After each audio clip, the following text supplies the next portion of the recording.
Now I will call to order our regular scheduled meeting. So we've done the Sununu piece. We're going to do the Pledge of Allegiance.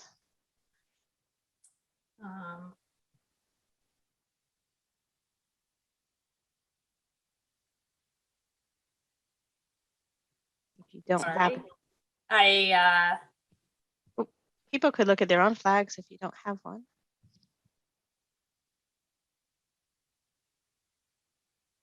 There's a lot of flags here. Okay. Multiple flags. Gotta love Google. Okay. All right, y'all ready? I pledge allegiance to the flag of the United States of America, And to the republic for which it stands, one nation, one nation, God, under God, indivisible, with liberty and justice for all. Excellent. Do we have amendments to the agenda? We do actually acceptance of the funds as an agenda item. Okay, is that new business? Yes. Okay. And then we have we have a student request under non-public. Okay. And then I think, Rochelle, you emailed about one, right? Yes, I'd also like to add talking about masks at school. Okay, so that's probably under old business. So I'll let that there. Okay. Anyone else? Okay. All right, so we are up for our first public comment. We have 2 of these in every meeting, one at the beginning of the business and one at the end of the business. You're welcome to comment on agenda items. If something's not on the agenda, you can bring it up, but we won't comment on it until we have time to review. We won't talk about issues around student and family privacy rights. Please be civil. That's pretty much it. There's a whole policy. You can read up on it. So if you want to speak, raise your hand. It's either under the reactions or under the participant flag. And Nicole is very sharp and very quickly. So go ahead, Nicole. Hi, thank you. I had a question, and I apologize if it's been discussed, but I don't believe it has. I was wondering, now that the kids are back full-time in school, one, how come we can't go back, or let me phrase it this way, can we go back to regular school hours in the sense of their normal length of a day? Because academically, kids are struggling. Even kids who are usually doing really well in school, they're missing out still on a decent amount of instruction time. So that's my first concern, is how do we get them back to that regular length of day? And 2, if we can't, what are the specific reasons why we cannot do that since they're back in full time? Thank you. Okay. We may or may not be talking about that when we update. Sorry. So because that wasn't on the agenda, I might not have it all. I have a sense. But do we have anyone else who wants to make a comment? No. Okay. I messed up. It happens. We have a couple excellent presenters who have to leave at 6:30. So I wanted to move that up to the top of the meeting, and I forgot to do so. So Jess, could you bring your presenters up? Sure. So I've got Kirsten and Oliver here. And before they start, I just wanted to say that they're third grade students in Mrs. Rauscher's class. And you're going to hear that Mrs. Rauscher's class has been doing some amazing work during their recess time.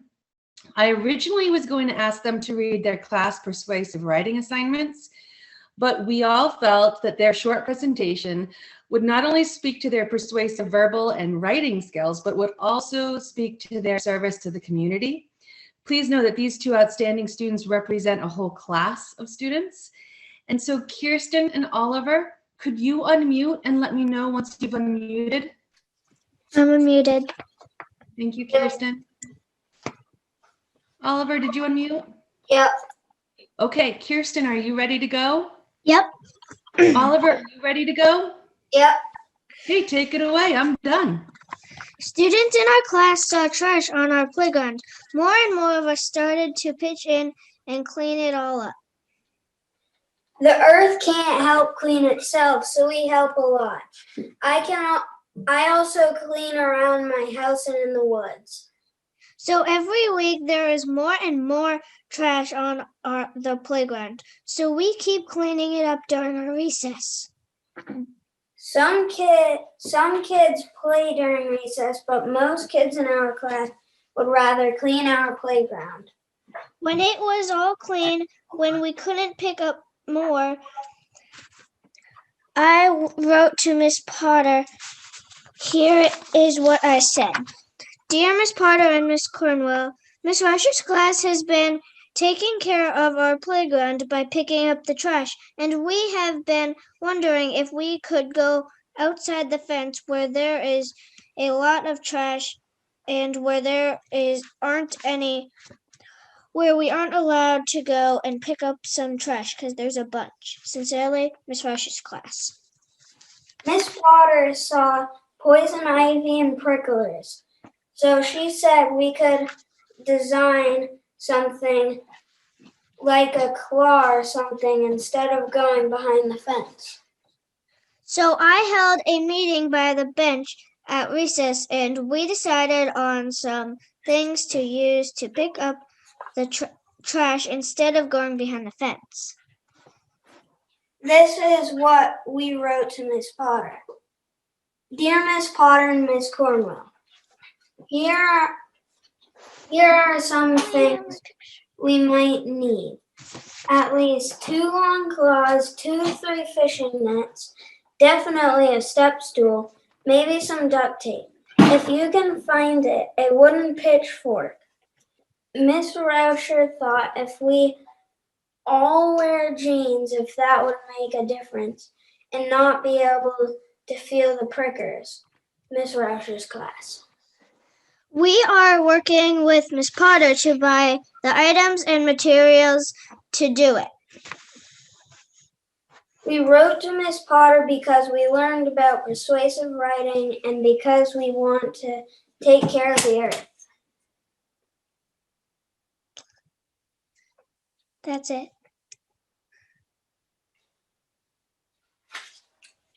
Wow. And not only did they do that, they also last night wrote on their own time. They decided to write a little speech to do over the announcements, so that the students would learn not to put trash on the playground. And they read that over the announcements this morning, and they were extremely polished. They were so good.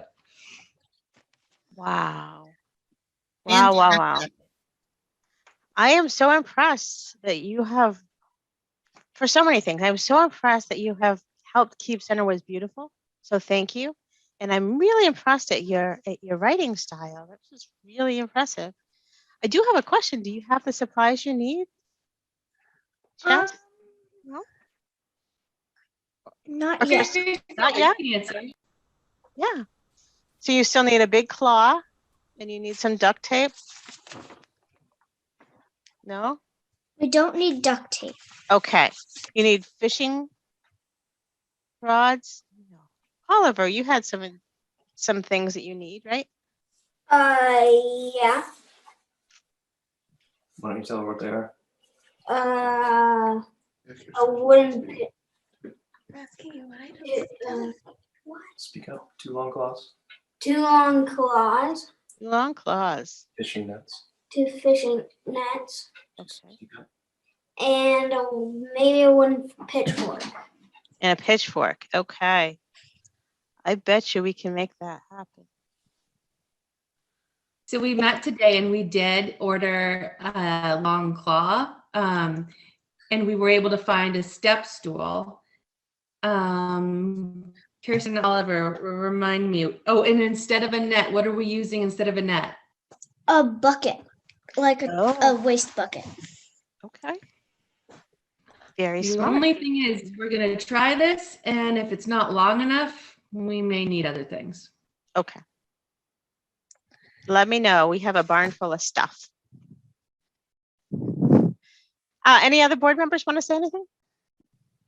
Well, I think that is absolutely fantastic. Having taught third and fourth graders with their persuasive writing, I would use both of yours as a mentor text. So bravo and bravo to both of you. Yeah, I'm so proud of both of you for having so much pride in your community at Center Woods and for being so brave and presenting. I think you guys did a wonderful job. Thank you. Thank you both for helping the earth. Welcome. Thank you. Yeah, thank you very much. Looks like some great work you guys are doing there, and hopefully you'll have all those tools that you need to get the whole job done. And it looks like you also are proactive in letting people know that they shouldn't be throwing trash over there either. So that was a really great idea as well.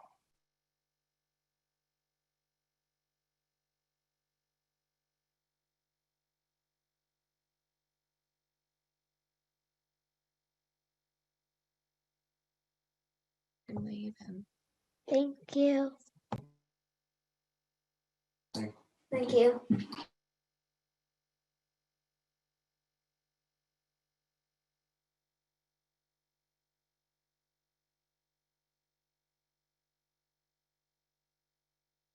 I should unmute.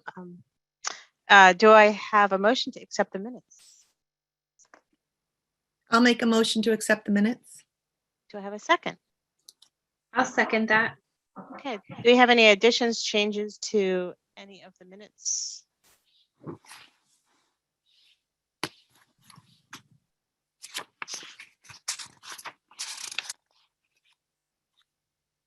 Can we do them just separately, just because I wasn't at the one on the 8th, or Yeah, sure.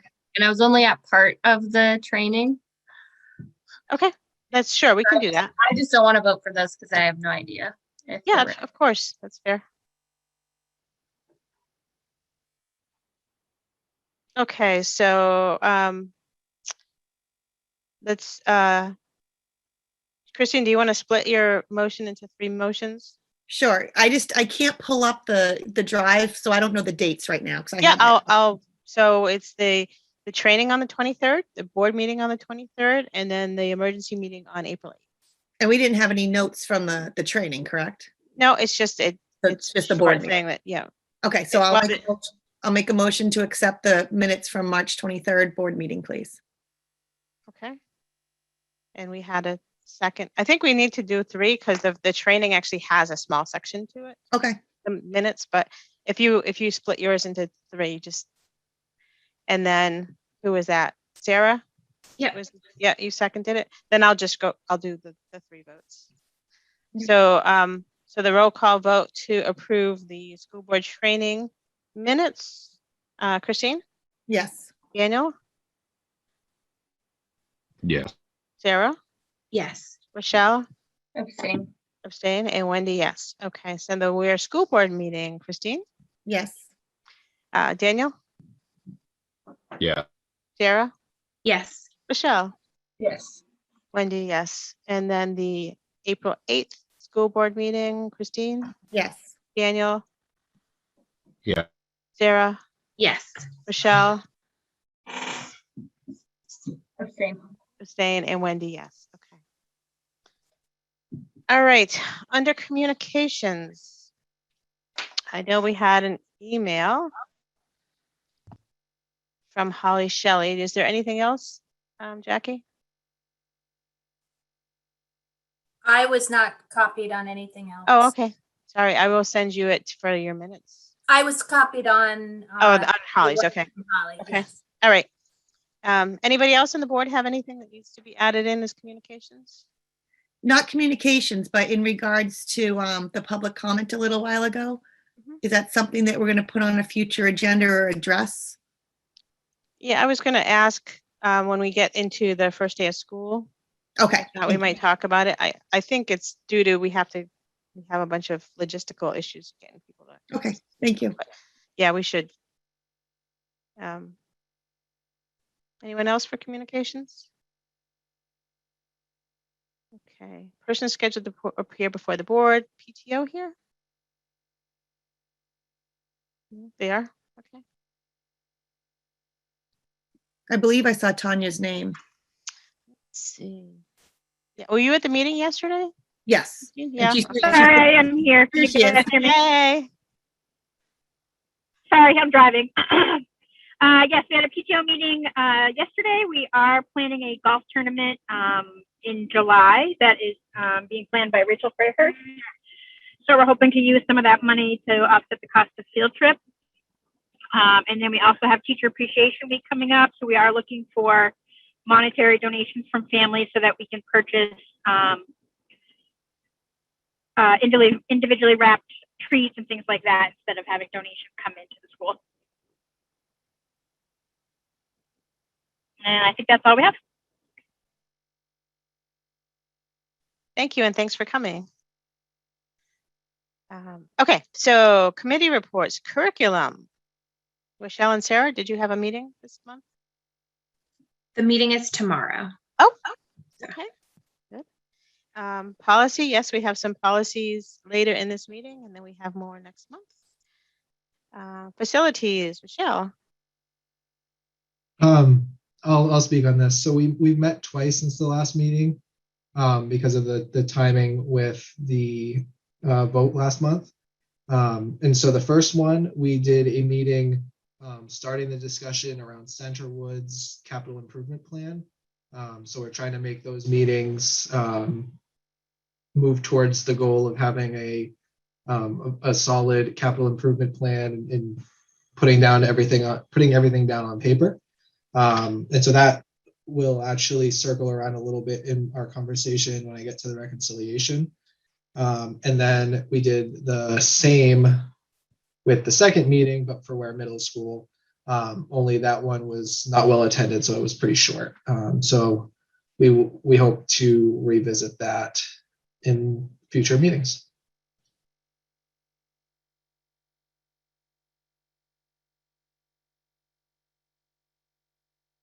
Wendy, you're muted. I'm gonna stop muting myself. Okay, so community relations, we have there's a lot of discussion around the John Stark election, which is coming up.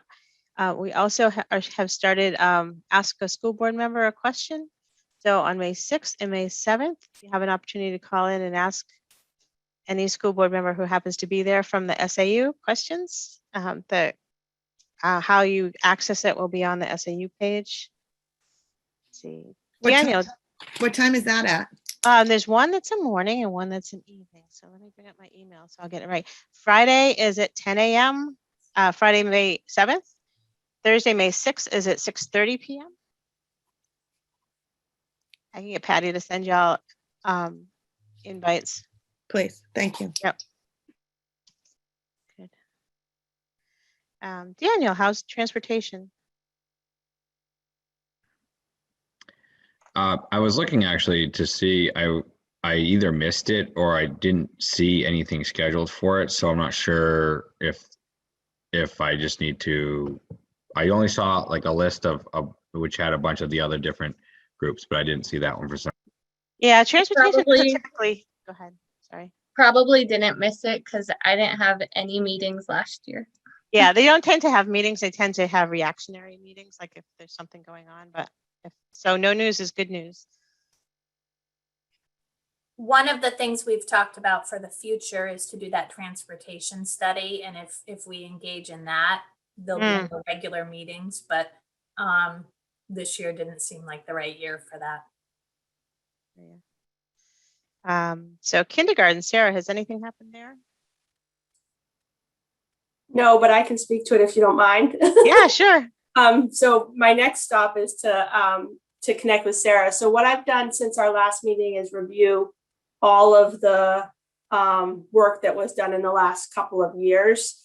Very thorough work, and I'm excited because there's a lot of groundwork there, and and in reality, not a whole lot has changed since the last time. So my next, I needed to get a scope of how many meetings we needed and what to do first. So my next step is to meet with Sarah and schedule a series of meetings that she doesn't conflict with her schedule, and design our next steps. Excellent. Okay, so next negotiations. We Did not do assignments on that one last month. But now, because we have the intent to negotiate from the WEA, we need to figure out who's going to do teacher negotiations and who's going to do para negotiations. We need 2 board members on each one. It really helps if you have some experience because it's an interesting, fun experience. And Jackie will be there too to help if you have questions. So I think unless there's a bunch of burning desire, I was thinking I would offer to do the teacher's contract again. That was positive. Christine, did you have any thoughts? I'd like to do since you and I were the ones that negotiated last time, I think it might be wise for each of us to go on one of them since both of the contracts are up. So if you're going to do the teacher contract, I'd like to do the paraprofessional contract. Okay, great. Will you be lead negotiator for para? I will try my best. Okay, they're a great group. That'll be easy. And Jackie, you're in on the paraprofessional one also. Okay, good. I just need a go-to person. Okay. And do they contact us like the WEA will when they're ready? Yes. Yeah. Yep. Great. Okay, she might be here. Okay, so then we need some of the other board members to be the backup person. So you come to all the meetings for negotiations and help us negotiate, but and learn a lot about the process. So for the remaining 3 board members, do you have a preference to which one? I can help you with the teachers. Okay. I did the pairs last year, so. Oh, right. All right, so Rochelle and I will do teachers. Okay, and then Sarah or Daniel, would you be willing to help with the para negotiations? Yeah, I don't mind helping. Okay, great. So Daniel will do para with Christine. Great. Okay. Then the last committee report is wellness and safety. Christine? So I met with, or the CWES wellness team met, and the focus was field day. I'm super excited. I wish I was at that school to be experiencing this. They're going around a New Hampshire theme. They're going to be using, I believe, some of the materials that they were able to get for recess. They're going to be incorporating into different centers where the kids are going to go. They're still going to be in their cohorts. Their April Wellness Challenge is sharing recipes. And I guess there's a beautiful OT bulletin board in the hallway. And I'm going to be opening a motion. Jackie, do I do the motion now or afterwards for the funding for the field day? You could, I mean, I think it's up to the board, but you could do it now if you wanted. Okay. So I'd like to make a motion to allot $2,000 to each of the schools, which is what we've done in the past, in order to purchase what they would need to do the field day for the kids. So that would be for Center Woods and then also the upper elementary and middle school. A second. Wendy seconds. Do we have any discussion? I just have a clarifying question. So would that be a total? Would that be a total of $4,000, or are you saying 2,000 for Centerwards upper and 2,000 for the middle? My understanding because I also met with the middle school and we were talking about field day was there, but also the 5K. But the field day, it sounds to me like the upper elementary, and I think Sean's still here. Upper elementary and middle school do it together, so I think they share it. But if I'm wrong, Sean, I can change my motion. We do it together. I would respectfully request perhaps a tiny bit more since we are serving a larger population of students. So maybe not the 2,000 each, but maybe splitting the difference. You are correct. We share many items, but many items are consumable. So we are putting more students through. But I completely understand if the board wants to keep it at 2, and we are thankful for any and all help. Do you think 3 would be enough?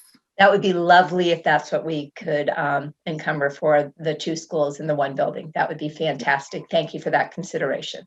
So Wendy, could I amend my motion to, I'd like to make a motion for $2,000 for Center Woods Elementary School and $3,000 for the Upper L and Middle School, please. Yep, I'll still second that. Okay, more discussion.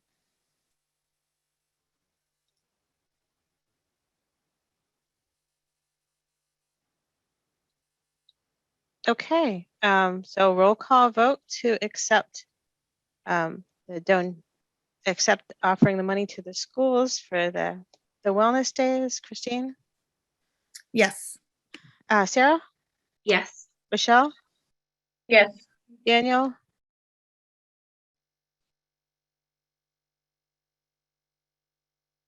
Yes. and Wendy, yes. Great.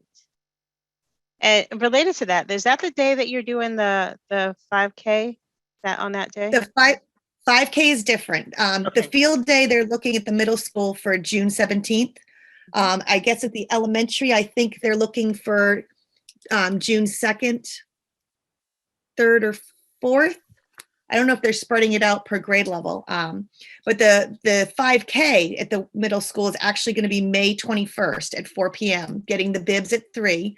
And they're right now, as of the meeting Friday, they had about 30 participants. So they're hoping that more people will join. I'll be volunteering. So if there's anyone who doesn't want to run, if they do need some help, they do have a grant from Delta Dental for $500 to go towards the timing company, which is more than half. Some of the prizes to entice the teachers, I guess, is they're going to do a free jeans pass. But having gone 2 years ago to watch my daughter, it was a lot of fun. And they are going to try to spread things out. But since I guess it's not as tight as when they first started talking, but they are going to keep guidelines in mind. So the more the merrier. The sheets did go home with the kids. I do believe that you can get it on the website also to sign up, but it's $10 now, $15 to sign up the day of. And you get a t-shirt if you sign up ahead of time. And that jeans pass is a huge deal. For those of you who are not teachers like myself, that means you actually get to wear jeans to school, which is awesome. Okay, great. Okay, administrative reports. Jess. Sure, great. So I just have a few things to add. First of all, I just want to share that last week was a little bit more hectic than I had planned. And the time that I had reserved to write my board report was consumed quickly by other matters.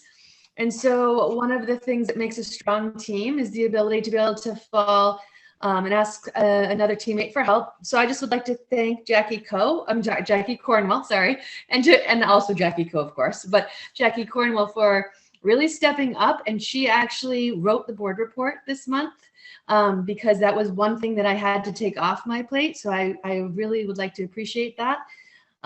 Also, if I could, I would like to just talk briefly about arrival and dismissal, because I think it might help with the discussion that was brought up earlier. And so I agree with Nicole that I would love to be able to have increased instructional time whenever possible. Some of the roadblocks that we're up against is that we, during arrival, we have to check in every individual student to see if their screener is done before they go into their classroom. And so a little over 300 students takes a little bit. So we've got it down to 30 minutes, slightly less, depending on when buses come in. Even this morning, I was on the phone with the bus company about even bringing some of the buses in a little earlier, because as soon as students arrive, as soon as they put feet in the building, once they go through check-in, which takes usually 4 to 5 seconds, they're in the classroom, and the classroom teachers do have activities set up for them. It's not just arrival. It's actually that there are things that they are working on. And then also interventionists try to steal that time to be able to work with students. Dismissal is where we might have some potential wiggle room. Because we already cut dismissal. We started the year with a longer dismissal, and we actually cut it down because we're actually getting better and better at it. The reason why I didn't want to make a change recently is because knowing that kindergarten is going to be absorbed into our PM dismissal, I knew that that was already going to be a big change for those students, and that we were going to have to potentially rework some of the routes. And at the same time, with that happening, the middle school was also working on their routes, and we wanted to see that play out and build into new routines. We have the potential, though, of being able to increase instructional time, no more than 15 minutes. So we are looking to ease our way into that. But if we have to continue, if the guidelines remain the same, we have to have some wiggle room on either end of the day so that kids aren't in big groups, coming in big groups and leaving in big groups. So I hope that helps answer that question for this year. And what it means for next year, I think, is still something we are all looking forward to working together on. Any questions?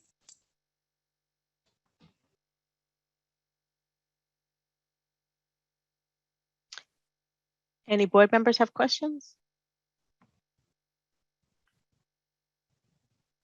Okay, so my only question is, how did the first few days go?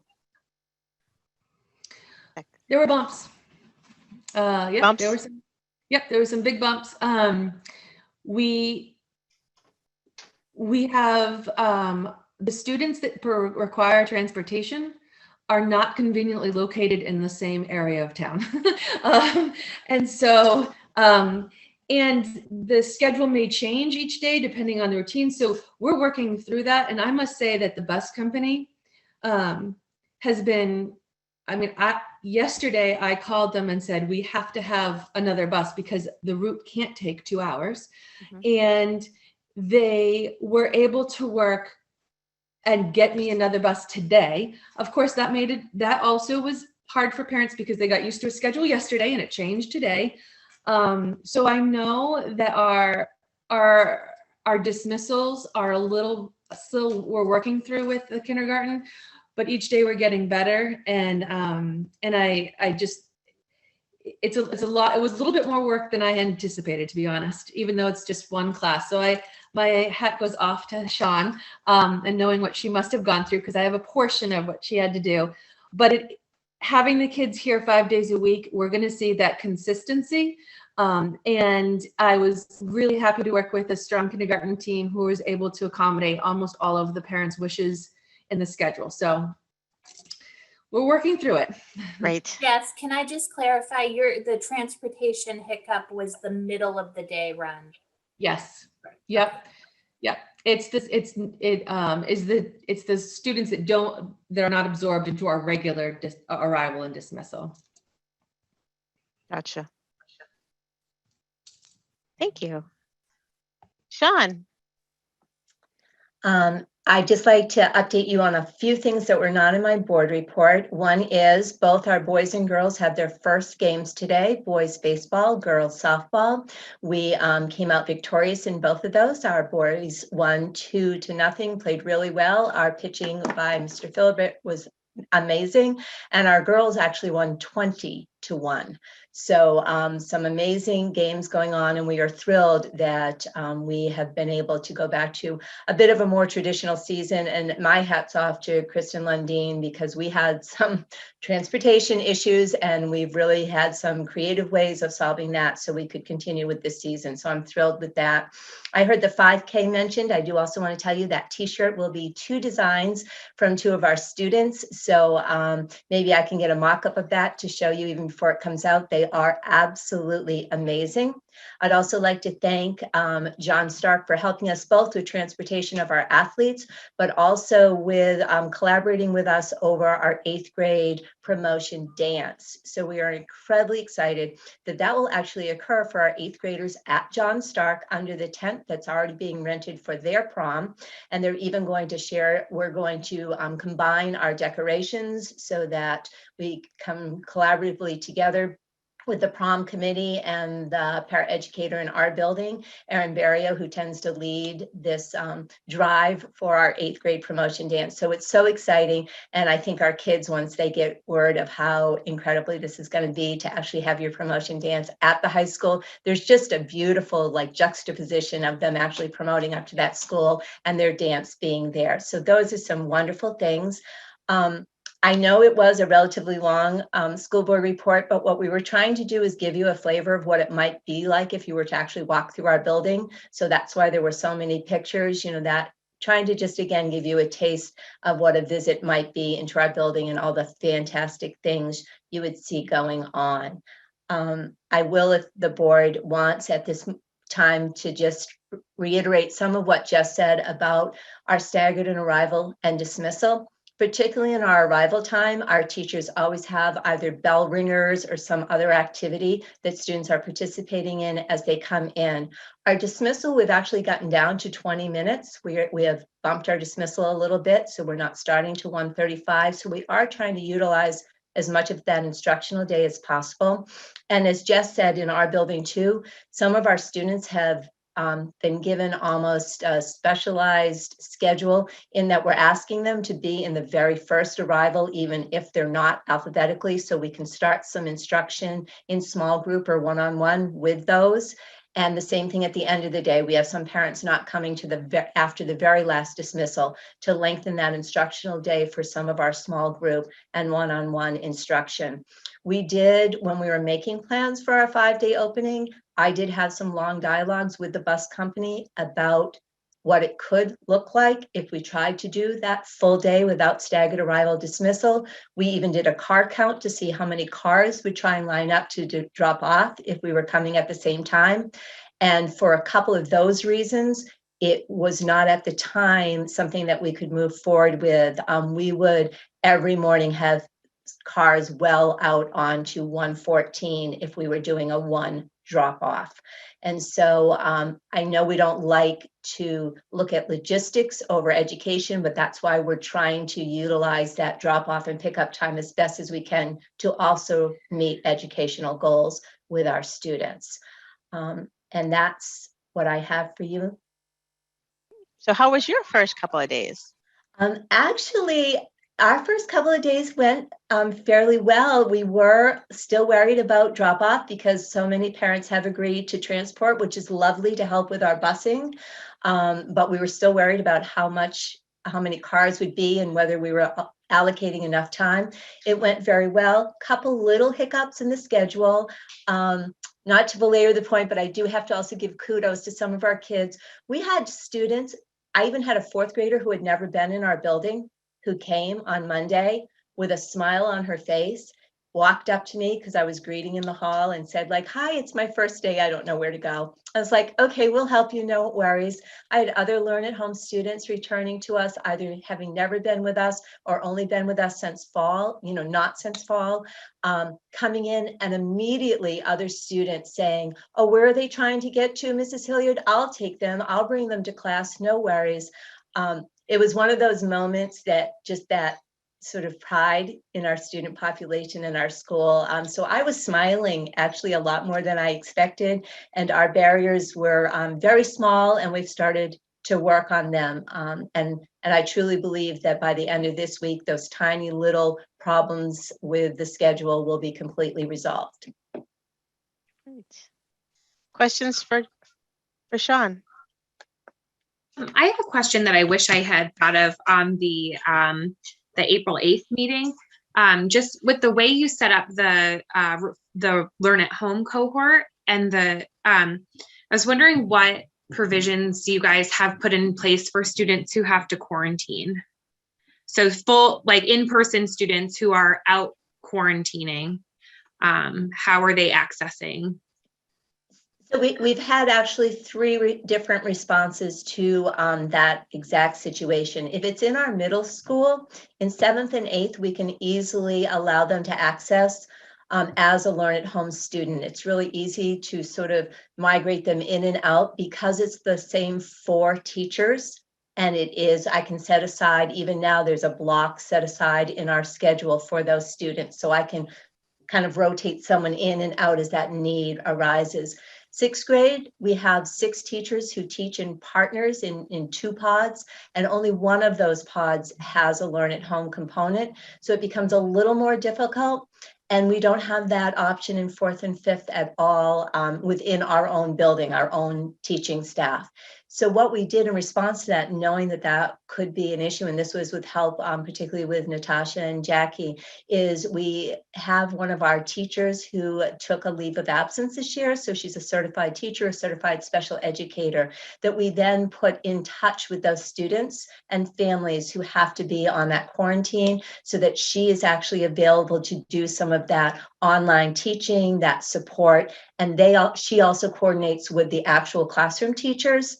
So that communication is a full circle, if that makes sense.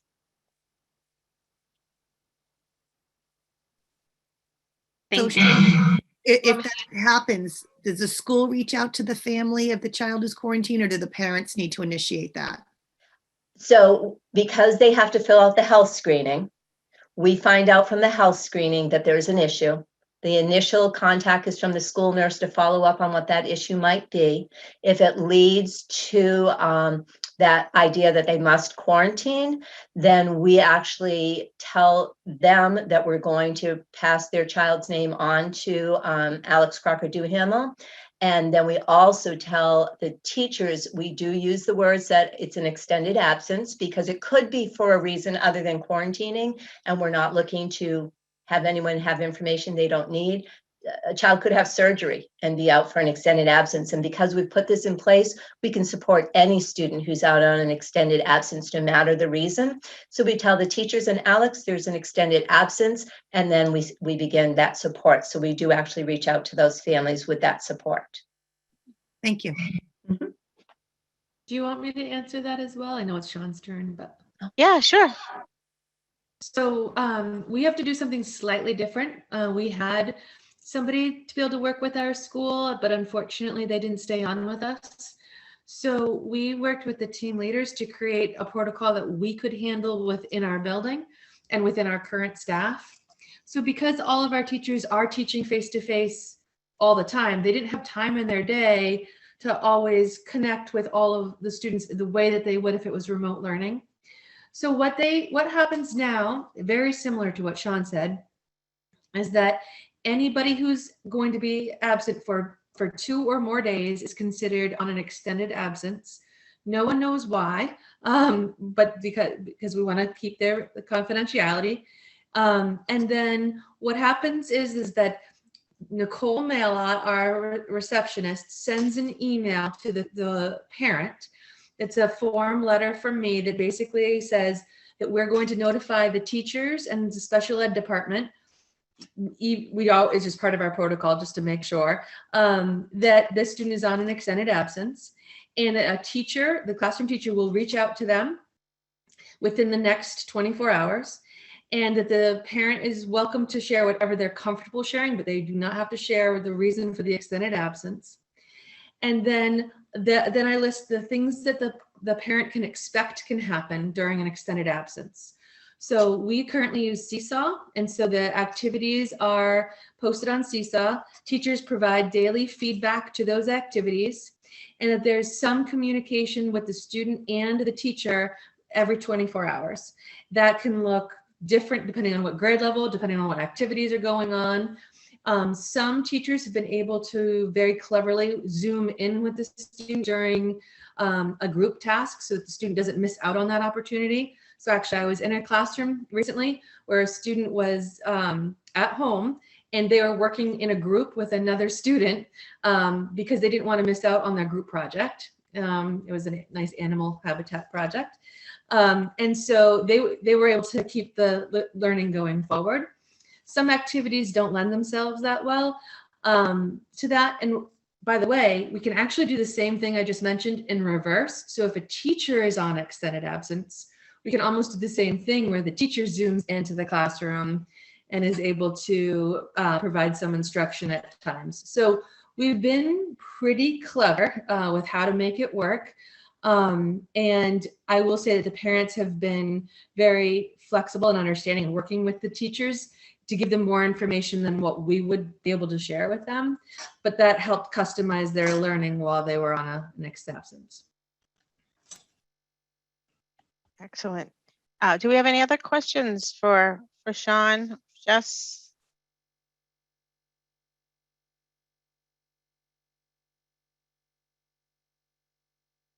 Okay, Jackie. So my board report, the board report focuses on the survey that went out to parents, and it, it's funny, it's a little outdated now as because now we're fully back.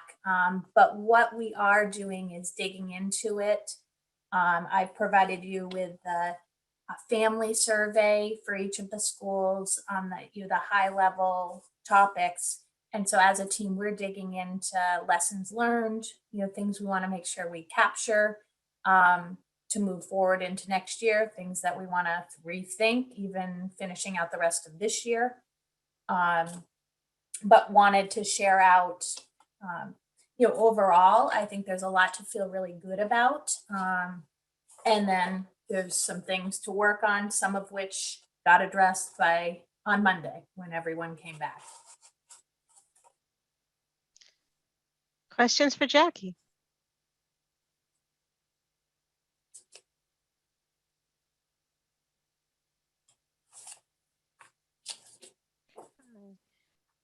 Do we have a Natasha report? I didn't see it. We combined forces. Gotcha. Yes. Good. All right. Okay, so now we have the manifest, which has gone around, I believe, and the reconciliation report. Chris. All right, so first I'm going to go over the regular reconciliation, and then we're looking to have a little discussion around the bottom line and summer projects. So to start off with the regular general fund reconciliation that we have, we did make an enhancement on the revenues, or the revenues up top. So in the past, we've had 5 to 10 different subject categories of other local, and I felt like that was kind of confusing. So what I did was I put the amount that we proposed to the DRA in revenue for other local on one line, and then we broke it down as a subset. So as you can see, we had other local, we budgeted $8,000 with the DRA. We've gotten prior year refund, unclaimed property, E-rate, current year refunds, and the health trust surplus this year. All of those add up to the 93,000 that you see following the 8,000. And so far we've gotten $85,000 in excess of our original budget on that line. So I think that looks a lot cleaner than the difference favorable, unfavorable column being all over the place. So we did that. And then on the expenditure side, the only line that we've currently overspent is student support services. And right now that has to do with some additional speech expenses that we've had in the district. Okay, so that's the reconciliation. Oh, actually, I had to say the bottom line. So the bottom line is $574,116.07. When we compare that to this time last year, we had 2.64% of the budget on the bottom line. And so this year we have 3.66% on the bottom line. So we are at a higher position than we were last year at this time. And so that leads into the second discussion that I had spoken about. Can everybody see the anticipated return to taxpayers? Yep. Okay. And so with the, we just touched that there's $85,000 in other local that we had not anticipated. And then there's some additional revenues in the other revenue lines that are going to be a favorable. But there are also some lines in the revenues that we know will be a disfavorable. Interest is going to be much lower than we had anticipated. The tuition is not going to come in because we didn't end up running preschool, and Medicaid is not coming in as anticipated as well. So those are estimates that we did adjust during this budget process, and we're going to make sure that those are at lower numbers so that we don't have those deficits in the next year.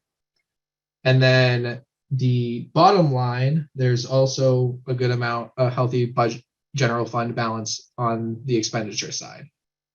So we feel that we could definitely have a bottom line commitment of at least $300,000.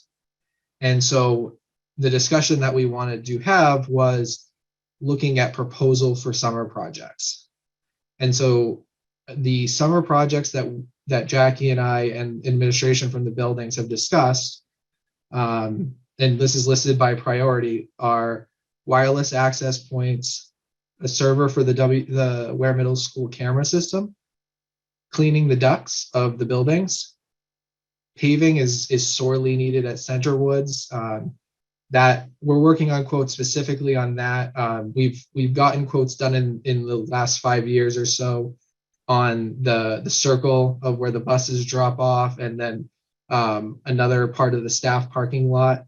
And so that, I think those two parts were in the 20 to 30 range, $20 to $30,000 range. And so the 100,000 would be potentially the entire, but it could go higher or lower. We're like I said, we'll get quotes on that. And then where middle school is in pretty good need of a multi-seasonal tractor, mainly for usage during the winter time for the areas that they need to clean off that Firmly Rooted does not address. But they could also utilize the right solution in the summer for the ball fields and moving stuff for the ball fields and things of that nature.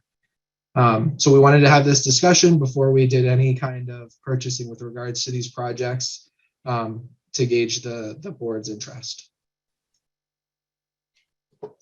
So Chris, go ahead. So you're saying that in lieu of returning to the taxpayers, or in addition to? So these summer projects, the addition to returning to the taxpayers also? So we, not in lieu of the 300,000, we were looking to commit the 300,000 and gauge the board's interest in using additional funds that are on the bottom line currently. Gotcha. To address these needs. Okay. And then I'm sorry.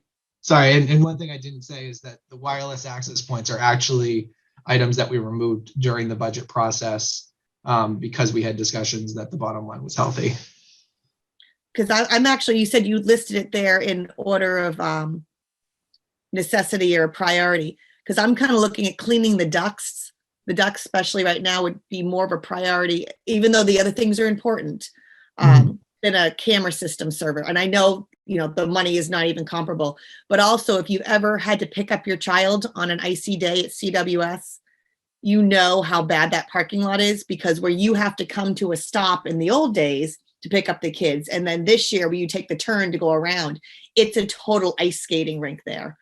So I would really like to say maybe discussion about reprioritizing that list if possible. Yeah, I think around safety rather than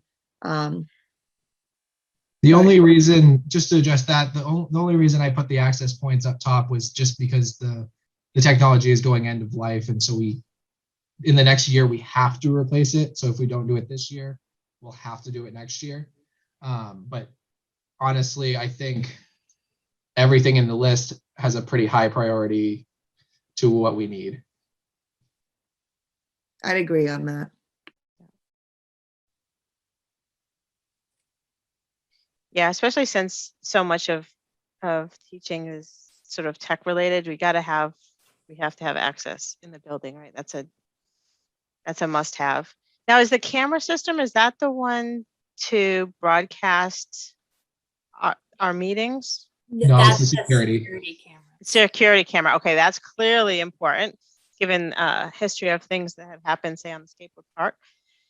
And ducks, I echo Christine's point. That's critical. If we want to come back in the fall and we want to make sure that everything's as healthy as possible. I know there's some interest in the community of talking about when the masks go away and stuff. And when that happens, we got to make sure we have clean air. So that's critical. And paving, yep, been there. Sorry, Chris, Jackie. I don't know if you're ready. So part of this conversation, as we were listing like all the needs, a lot of the needs understandably focused around Center Woods. And we actually, we have some bids or a list of things that need to be addressed at Center Woods. As we looked at that, what became evident is, I think, a priority for the board over the next few months will be to determine a direction for Center Woods. Do we invest in these things? So some aspects of Center Woods are grandfathered. There's not a sprinkler system. And should we engage in some of, substantial work, we have to put that sprinkler system in to the tune of $900,000. It's the Right. top item on the screen.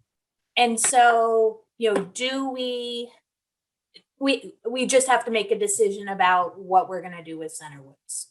And so we took anything that was infrastructure or renovation out of what we're proposing to you. Not that these aren't really important, because we felt that discussion, at the facilities committee and then brought back to the board needed to happen, and a plan had to be in place.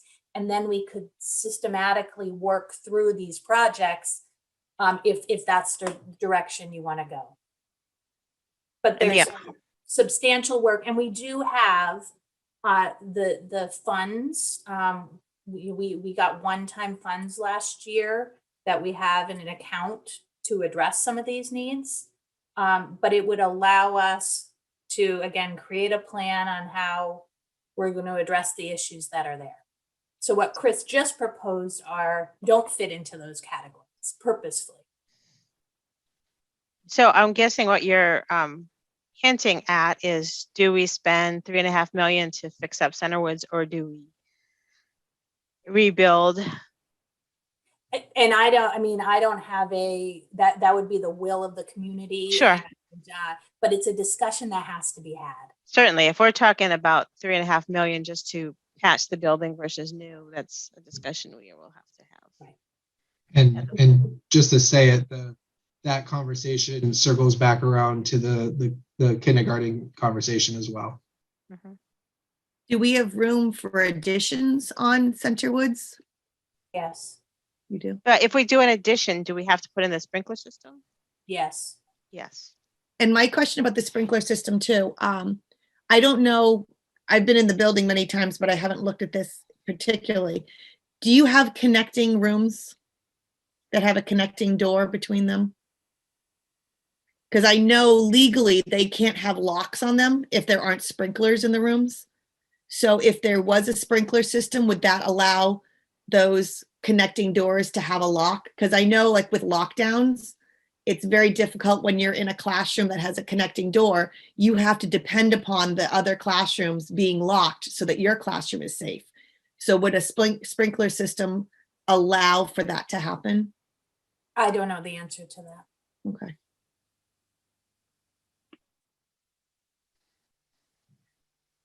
Any questions for Chris? I had a question about above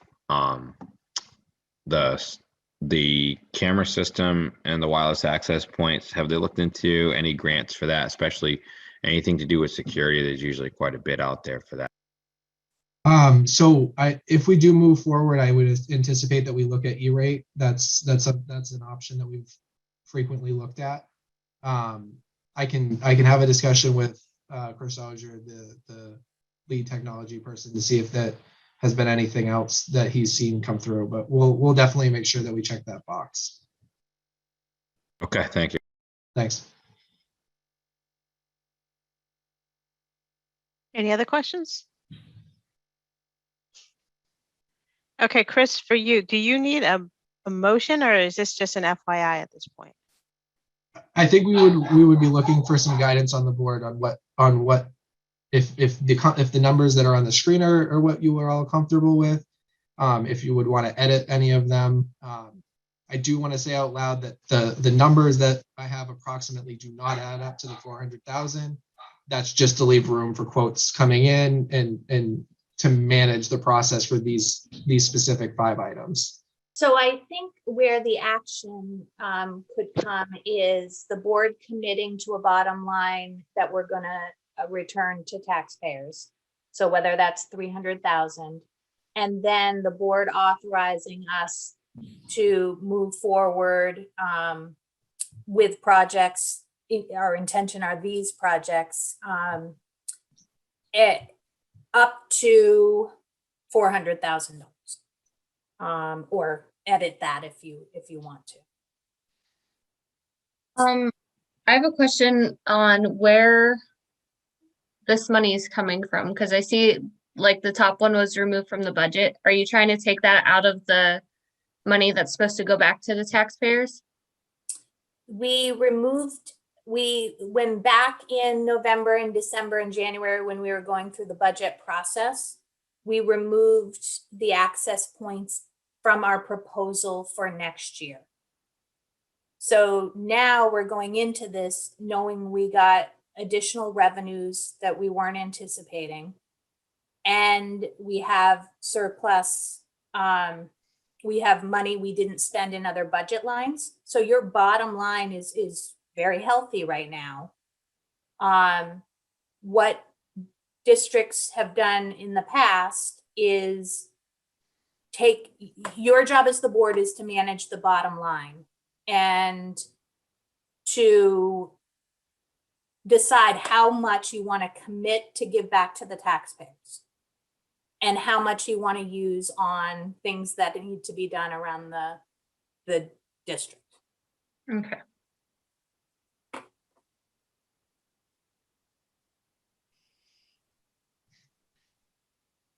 Can you go back down to the bottom page too? Yeah, I wasn't finished reading this. Thank you. And the header of this one gets cut off, but the proposal for future years on these items here, if we were to move forward with doing the Centerwoods building and improving it moving forward, we would be looking at for some of these ventilation items, we would be looking at COVID funding, and as well as the trust, the capital reserve funds that we put the one-time adequacy funding in this prior year, which is approximately it's in excess of $700,000.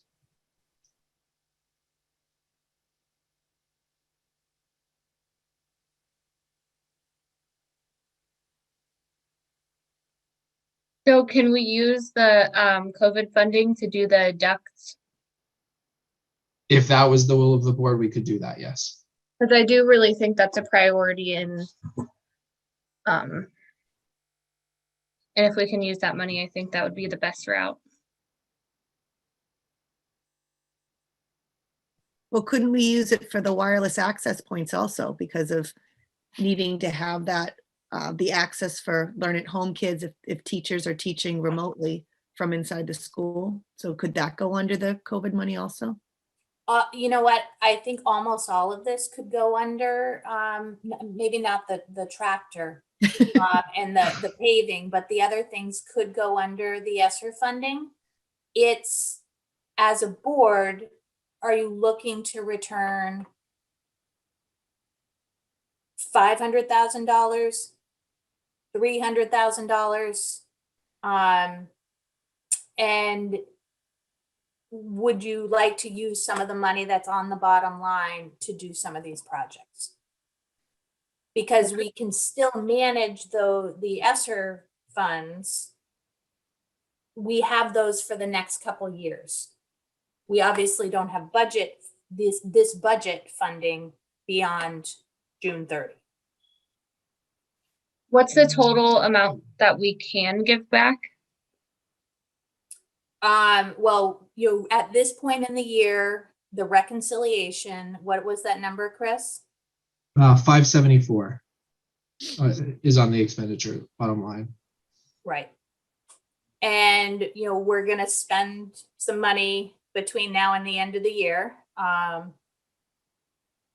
But what Chris detailed is that we have additional revenue. And,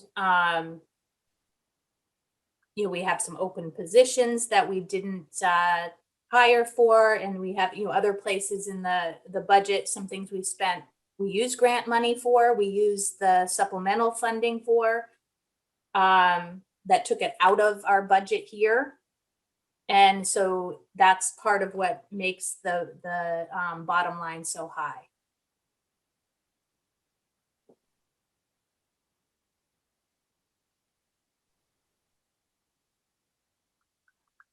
So, I guess I'll just make a motion to give the taxpayers their money back and then use the CARES funding for this stuff. So to not spend any money on any of the projects,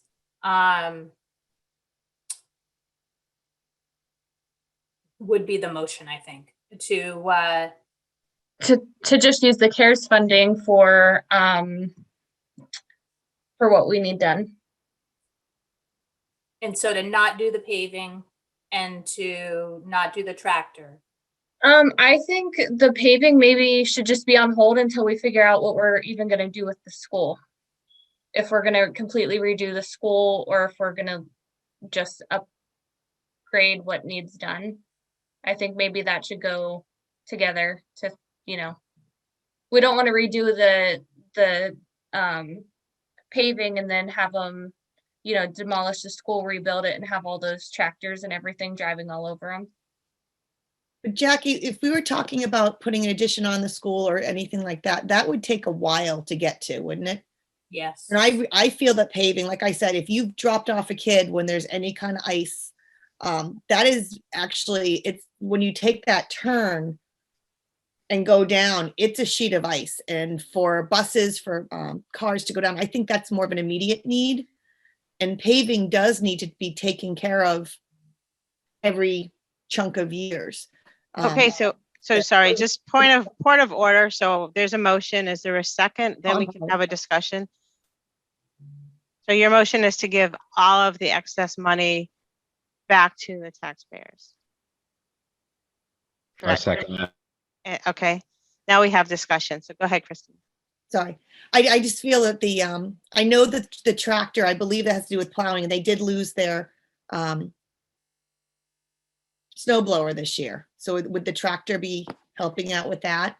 We've been using residential snow blowers, and it's just not adequate.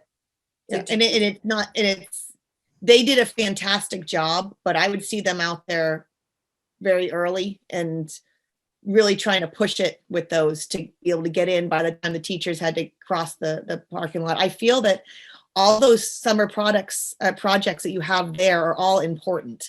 I think it's important to return some money, but I also think that none of these are superfluous. They all look like there's something that need to be done. Just a comment on, you said the paving, Christine, so the paving is one issue, but you said there was ice buildup. That seems like maybe a drainage issue that maybe needs to be assessed, or a runoff, maybe water runoff from the building. The paving might not necessarily fix that if it's not addressed around that area. Yeah, I agree. But there's also what you'll see cracks in the pavement, and the pavement has started to go in certain directions. So yes, it probably does have a drainage, but there would have to be the pavement, but also even just going to the circle. I don't think we're looking for aesthetics here. I think we're looking for safety. And I'm not a paver. I just know that I've driven it. I think that we're fortunate right now to have such a good bottom line, and this seems like a great compromise to me between respecting taxpayers and returning some of that money, but also using this wonderful situation we're in to be able to accomplish some of the projects that really need to get done in a year that we can get it done, so that we don't have to ask for that money later. I think having it now, as opposed to being forced to put those things in a budget maybe next year when things might be a little tighter for people, is like that stuff has to happen. So if we can get it done in a year where we can still give money back to the taxpayers and accomplish these important projects, I think would be a good move. Yeah, I agree. And I'm concerned about just saying, let's spend all the COVID money, all the ESSER funds, without hearing from the administration on what their priorities are. So we see a big bucket of money and we say, okay, let's just use that all here. But I don't know that there's more important things like the social emotional learning counselors that we talked about in our last meeting. There's a lot of more direct, there may be, I don't know, there may be more direct COVID funded projects that are a higher priority than cleaning the ductworks or paving. I don't know. But I'm worried about just jumping onto that money because we heard it. But any other thoughts? I just, think if people are freaking out that they're going to catch COVID from air, then having clean air is probably a priority. And like Sarah said about we have the money now, so why not use it instead of asking for it later? But that's kind of the entire point of a budget, is to show them we're going to do this, this, and this with your money. And then you vote on it, yes or no, is that okay? And, just saying like, oh, well, we have your money now, so we're going to do what we choose with it. I just don't really see that as being transparent or okay, because it's not things that they voted on. We had it in the budget for the access points and then we removed it. And now we're just going to spend the money anyways after we didn't put it in the budget to, get their permission. So that's where I'm at with it, is like, just because we have the excess money doesn't mean that we should just use it, because that's the entire point of the budget, is to get their permission on what we're spending their money on. May I speak to that? I Please. definitely, I respect that position. And we try to be very careful about that. I think the voters vote on the lines in the budget, not specific items. And so we're not looking, none of the things that are being proposed are from lines that we didn't put forward. And so we're building budgets 18 months ahead of time. And, clear, obviously this year, there was no way of predicting the things that have come up. And so this bottom line is a really small percentage of the whole budget. And we've managed that budget responsibly. And this is where we're at. And it is fairly standard for a board to decide to do, especially projects like this at the end of the year. But Rochelle, I do understand your point. Yeah, and I would say, go ahead. The ducks isn't like something that just randomly came up because of COVID. It's been something that's being neglected. And I've been, trying to push for it. And I tried to push for it to go into the budget because that is important and it is a priority. And that got, voted down, or, we didn't want to vote on it. I forget now, but it's not like it's just randomly come up. It's something that should be done, every few years, and it's just been completely neglected. Well, with respect though, I mean, the budget is ongoing money, right? So once you put it in, that budget is year by year by year, right? So when you add $120,000 to our bottom line, it will get voted down in this town, 100%, right? So we've been trying to be creative of how we can handle this. It sounds like it right now we actually have the surplus so that we can tackle it. I do think in the same way it's this and technology, right? We need to figure out how we get ongoing funds into the budget, but that's a separate discussion than we need to clean the ducts. That's a one-time cost at this point. Then the long-term cost is how we fund it moving forward. Right, and that's what I was suggesting is that we, you know, Chris and I had talked during the facilities meeting about doing it in sections and then rotating every year. You know, we divide it by how many sections there are and we put that much into the budget because it costs that much to do that one section every year. So that yearly it's all being rotated and being done. And this definitely needs to be paid for and done one way or another. I just think if we have the CARES funding and it will cover it, that should be the number one priority. Because it's not, COVID aside, dirty ducts is super unhealthy and dangerous. Yeah, of course. I think we violently agree on that. So what we're talking about now is how we're going to fund it. And your motion is that we use the CARES funding for that. Yes. Okay. Any other comments? To clarify, I'm sorry, the motion was not to use end of year funds for these projects. That is the motion. You're right. Thank you for the clarification. Right. So I'm concerned that in a later discussion, if we were to vote on that motion, that in a later discussion that these important projects could get put on a back burner, or that we could decide to use the CARES funding for something else. And that thing that we all agree is super important would again not get done. So that's. To be clear, my motion was to give them, the taxpayer, back their money and use the CARES fund for what we can in this list. That's how I understood it. So we might need a clarification on what we can.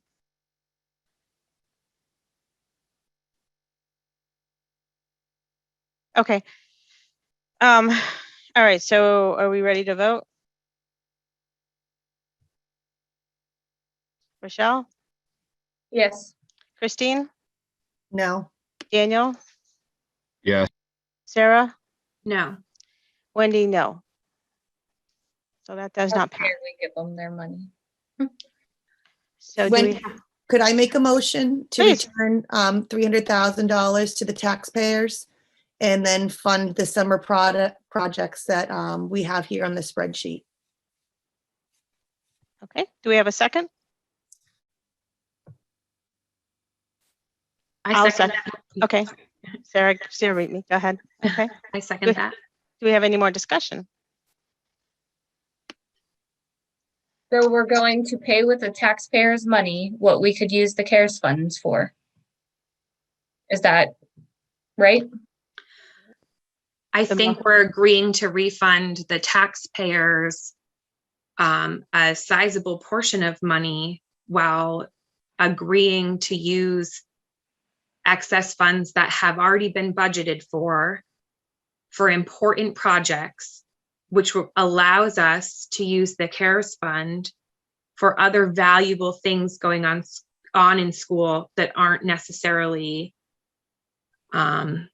these sort of facilities projects, because there's other curriculum pieces and social emotional pieces and personnel things that need to be addressed as well with the CARES Act. So that's my thought on it. Because Jackie just said it was a very small portion of the budget being sent back, so. As a percentage, we're talking, it's a $16 million budget. Right. And so, the fact that we've managed the budget to $500,000 is a ton of money, and I'm not taking away from that, but it is,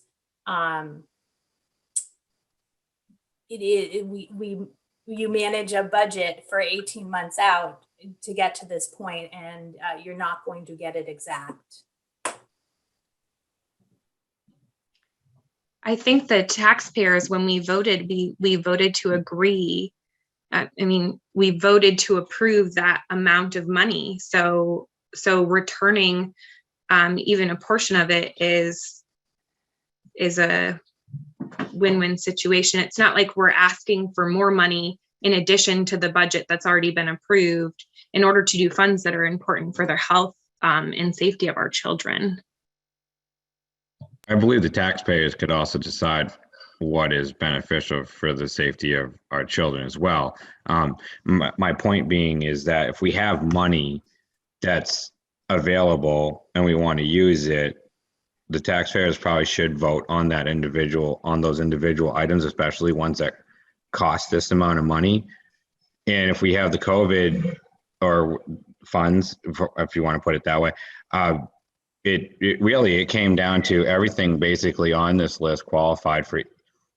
Honestly, the first two, the wireless points and the camera system, qualifies for grants at some level, even if it was covered under the COVID and nobody wanted to pursue that. The duct, I would assume that we all agreed that probably is covered under there. So we have paving, which was possibly may or may not be money, ill spent if there's construction issues and things like that coming in the future with, $3 million to be possibly spent on that building or possibly voted on a different building. And then a tractor, obviously wouldn't be covered. So really we were looking at those two line items, paving and the tractor, from what I gathered in all this discussion. And so,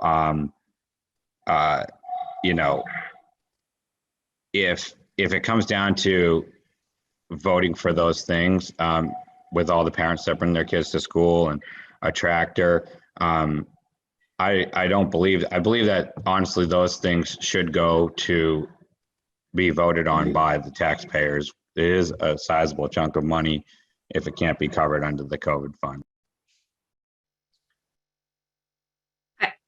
I think though that's why we are on the school board, right? Like the taxpayers elected us to make these decisions on behalf of them when they come up. And so I think that's our function, right? Because there's always going to be situations where, as Jackie said, the budget isn't going to be exactly what we expected it to be. There needs to be some wiggle room. So our purpose is, one of our purposes is to approve what we do with that. Any other comments? Okay, the motion to send back $300 in surplus funds to the town and propose this. 300,000. You said 300,000. 300,000. Yeah, that's good. Thank you. And approve these 5 projects with funds up to $400,000.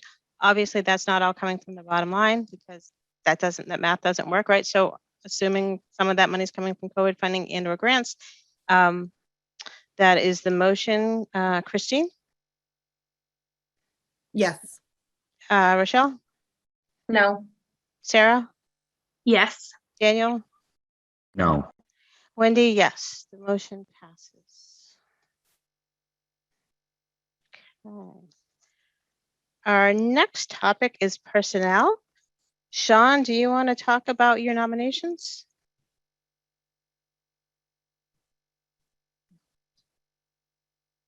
Certainly. Sorry, I was getting to those buttons. So I'm very excited to bring 3 very strong candidates forward to the school board. And so we do still have a couple open positions, but we did have a number of wonderful applicants for a number of our positions. The first one I'll talk about just briefly, and you have the nomination form, is Bill. It is William, but he goes by Bill. We're excited to bring on someone who I think one of the things beyond all the qualifications you see on the nomination form is he really talked about this being a second career for him, but looking for making a home and really coming and finding a community where it could be his home and where he sort of came to the second career and just stayed someplace. And I think the board members and many probably community members too who are listening on know that that's been one of our goals the last 2 years, is really to retain folks, to bring people into this team and to build those skills and to really build a strong team. So when he began to speak to that, along with his qualifications, along with having a unique background that we think really brings a unique perspective for our 8th grade students. And lastly, that his references were just wonderful when we spoke with folks about him and about the qualifications and his demeanor that he would bring into the classroom. We were very excited. I'll go through all 3 and then you can ask. Okay, thank you. So our other very exciting, I've never encountered so many strong candidates in one pool for one of our teaching positions. Both for our ELA position I just spoke about with Bill and for this science position, our interview committee had to have a whole separate meeting because we were so struggling having more than one really strong candidate. That's a great problem to have. With our 7th grade, our middle school science position, we again had amazing candidates. And really what put Chloe a little bit above and beyond is she's sort of already part of our community. She's someone that folks know, have a history with even as a student. And although that's not what we would base a selection on, it did make us really understand where her heart is and how her heart has always been in improving others, in working with other students, even as a peer. So we were very excited. She again interviewed incredibly well and had such amazingly strong references. So we're very excited to bring Chloe on board. Last but not least in this round is Liz. So if you saw the professional nomination form, you'd see that we didn't interview a lot for this position. We didn't have a lot of applicants, but what was so exciting is this is an applicant who knows 2 people who are currently working in our school who came from another location. She also came from that location. And so I could almost feel guilty that I feel like I keep taking the best of their educators, but I don't really, because it's going to benefit our students. Again, had amazingly wonderful qualifications and recommendations from outside of our school, but also the 2 staff members within our school who have worked prior years with Liz. And when you notice her qualifications, she has a number of certifications. So having that depth of knowledge and that multiple perspective, we think will bring a great deal of benefit to our school. Do we have questions for Sean? Hearing none, do I have a motion to accept these nominations? I'll make a motion to accept the nominations. Okay, do I have a second? I'll second that. Sarah seconded. Okay, any more discussion? I think it's great that you found so many qualified candidates at this point. I'm sure going into the summer, it'll be a little bit more relaxed. Yes, as a board realizes these are folks that we knew because of retirements and things like that. So we were able, and I learned a couple years ago that I really need to see that hiring is probably one of the most important things I do as a job, as part of my job. And so we really prioritize this as an admin team. And we're very fortunate to be able to get these terrific people on at this point. Okay, so roll call vote to accept these nominations. Christine? Yes. Michelle? Yes. Daniel? Yeah. Sarah? Yes. And Wendy, yes. All right, do we have a motion to accept the resignation of Linda Hanley? I'll make a motion to accept the resignation. Okay, thank you, Sarah. Do I have a second? I'll second with regrets. Okay. I assume there's no discussion. Okay, so roll call vote to accept the resignation. Christine? Yes. Sarah? Yes. Michelle? Yes. Daniel? Yes. And Wendy, yes. Next 2 personnel issues will be in non-public. Now we're up to policies. So as you may recall, on your first meeting, we had a couple policies. Typically, you can have 1 or 2 readings. We typically do 1, but since y'all were so new and not everyone had the email access yet, we voted on a second reading. So the first one is ADC. That's the tobacco ban. In the past, we had two policies, GBED and JICG. One was for students, one was for teachers. But if you looked at them, they were the same copy. So what we've done is moved it up into ADC, which is the universal place for these policies. It also brings something, it updates us talking about vaping and electric cigarettes and all those kind of things that didn't exist when those policies were written. So do I have a motion to accept the amended, the new policy ADC? I'll make a motion to accept. Thank you, Rochelle. Do I have a second? I'll second Christine. Thank you. Okay, any discussion?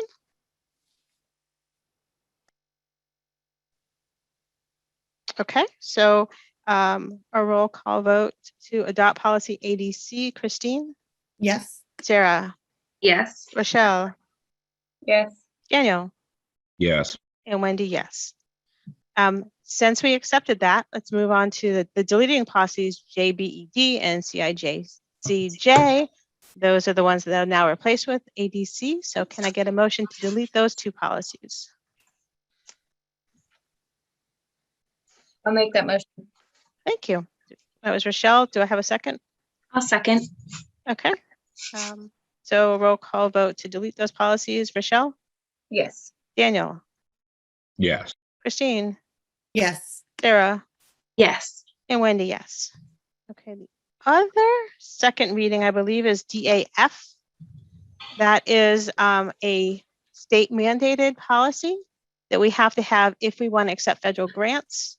It's a new policy and it follows the model policy. Do we have a motion to accept DAF? I'll make that motion. Thank you. And I'll second Christine. Christine, second. Do we have any discussion? Okay, roll call vote to accept DAF. Christine? Yes. Sarah? Yes. Rochelle? Yes. Daniel? Yes. And Wendy, yes. Okay. The other new adopt policy is GDC.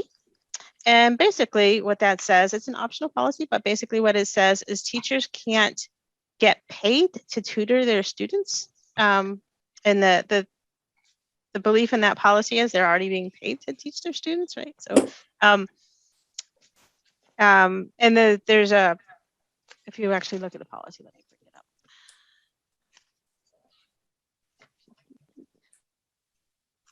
I'm having trouble finding this one in my drive. Okay.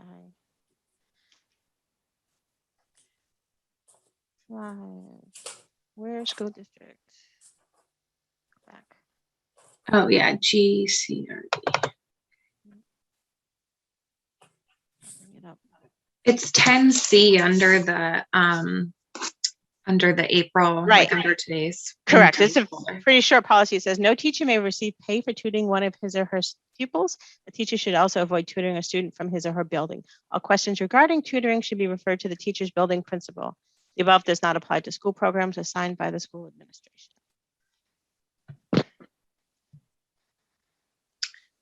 So does this mean they can't tutor after school for pay either?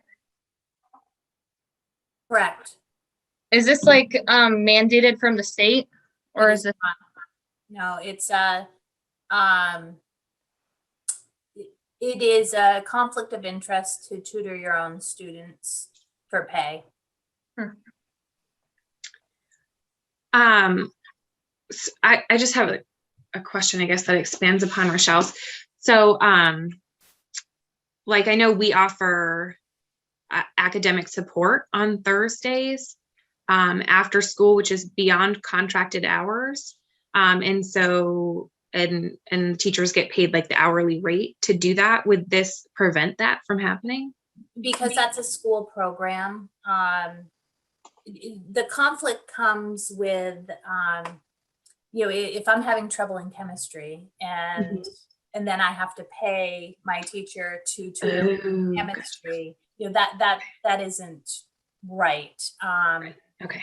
We have music teachers who work at other organizations and kids go there, you know, to strings and things, and they go and take lessons there. That's different from, Okay. you know, I'm hanging up my shingle to help you, like in my class. We set up programs that support students, and teachers get stipends through us for that, different than the like private fields. And this isn't something that's unlike in other districts. Other districts do the same thing. You can tutor other teachers' students, just not your own. So this isn't just to Weare. So like a 7th grader could get tutored from an 8th grade teacher, just not if they're in the actual same class.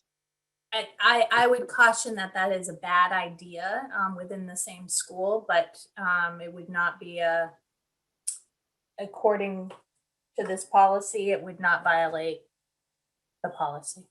Okay, because I'm just thinking back, like when I was in school, my parents paid my teacher for after school tutoring, and it made it like really good because they knew what we were working on and what I needed help with.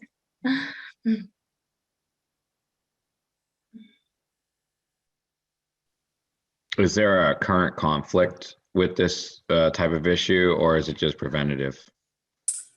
They're not in this district, no.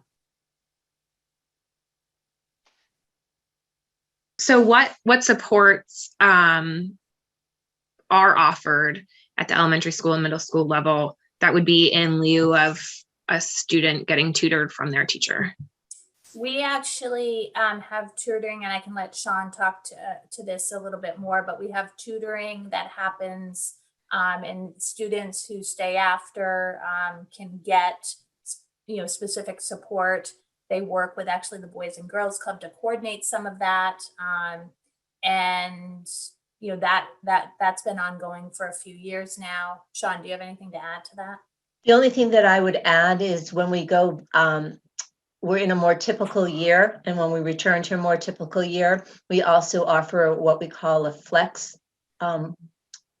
section, and we actually have software that helps. So a math teacher actually during the school day signs up the students who they know are struggling to meet with them. So it is the same teacher, but it does happen within the school day. And the reverse can also happen. The student can actually also ask for that additional support. So we have a couple of ways. And as Jackie said, we also have after school, but those groups are put together by skills and by criteria that the student has shown that they need that. So the RTI process, so that has been ongoing and has not been quite as robust this year, but again, we've had to work around a couple other barriers that were put in place this year.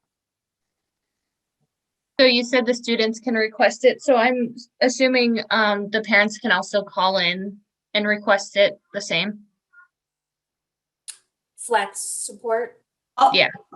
I'll speak to Yes. that a little bit. During the flex time during the day, then certainly we would welcome parents putting in or asking about what supports are available to their students. The Title I after school programming, they do have to meet a criteria to be part of that program. And that is federally mandated that in order to be to receive Title I services, you have to meet a certain level of criteria.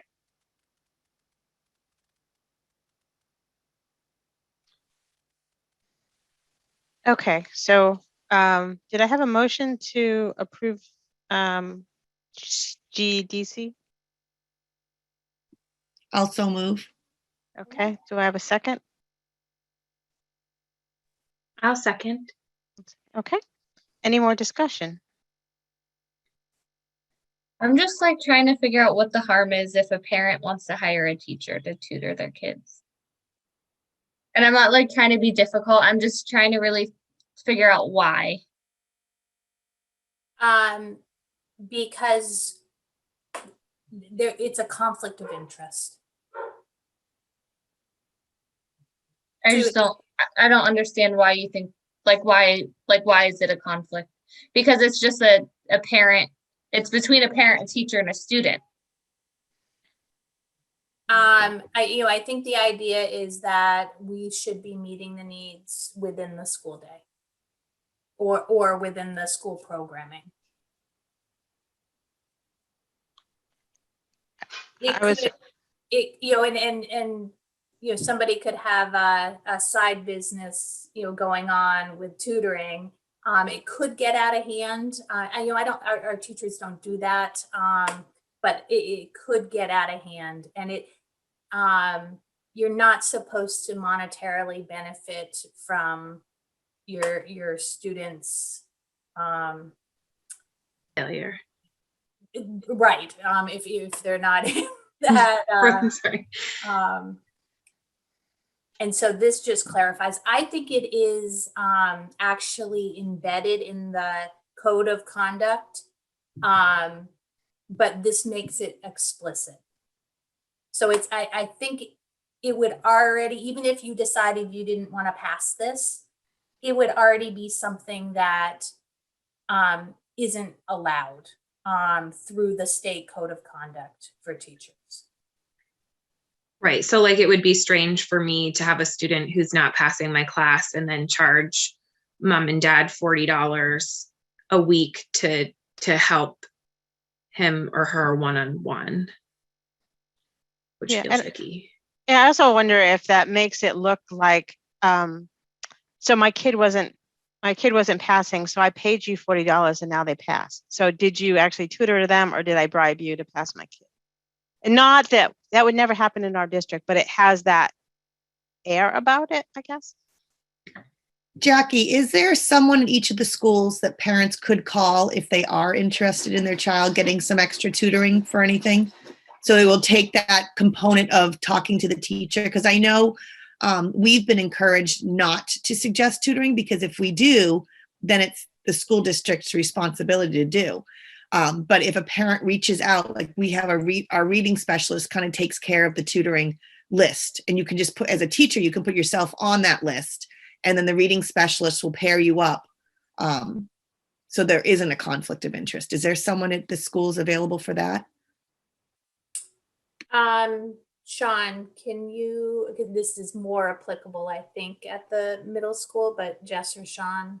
Sure. So this is, at least in our building, what I think might answer your question is that would be part of our RTI process. So parents and or teachers can reach out to any of the admin or through their teacher, then it would come, you know, the parent to the teacher, the parent directly to admin, and then teachers to admin. And we meet weekly. We talk about difficulties, whether they're academic or behavior students are having. And then we look at the resources that we could apply to those difficulties to help that student. So that communication, and then we reach back out again to parents and teacher about where that conversation landed, what we might try. And that is why in our building, and I believe so in Justice too, but we have not only our special education teachers, but we do benefit from having some interventionists, and that would be one of their roles, would be to offer that small group, often small group support in both reading and math. Yeah, and I'll just piggyback on that, Christine, having knowing that what list you're talking about. The potential conflict or the potential rub is that if we have a list, it implicitly endorses the people on the list. And that would be something that would be very hard for us to monitor as to the quality of the tutoring services provided. So, I mean, I do think there are resources out there for parents to seek tutors, to privately hire tutors. But I want us to be careful about not getting in the business of endorsing tutors. Could we maybe alter the language of this to be more clear, to say like no teacher may receive pay for privately tutoring or for providing non-school funding tutoring, like non-school funded tutoring rather? Yeah. Yeah. Let's see, let's work on that. Because I do feel like the way it's worded, it might appear that teachers won't tutor at all, but it's just that parents won't be paying us. They could, I would certainly tutor my students, but that would be a school directed thing and not come from parents' pockets. Correct. And we hire Title I tutors from within our district, and it's possible that that tutor is also the student's teacher. But we're instigating that based on the student's need, and we're hiring those people. That's a school funded event.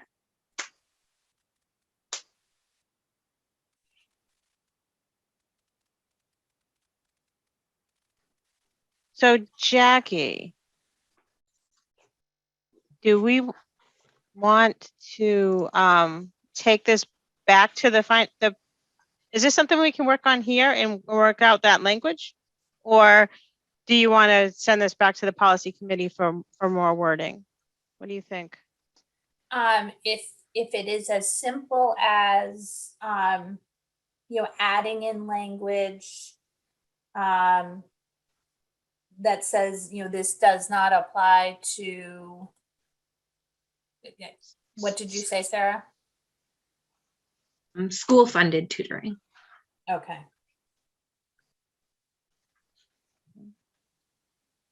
So if we added to the second paragraph, the above does not apply to school tutoring or school programs assigned by school administrators. That sounds good. My apologies, I missed that line. It's already in there. But hey, it doesn't hurt to put the word tutoring in there. Yeah, because it makes it, because we call Title I tutor a tutor, and that could be unclear.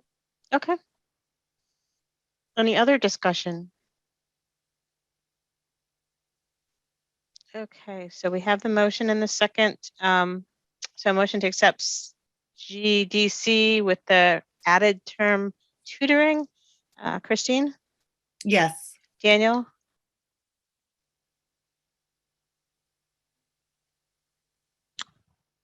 No. Okay, Rochelle? No. Sarah? Yes. Wendy, yes. Okay, so readopt. The other one that we had last month was, I think, right, was ACE. That's a second reading, yes. And that is about handicap. ACE is, yeah, this is our second reading for ACE. All we did was we moved the procedure out because procedures go in the paired ACE-R piece.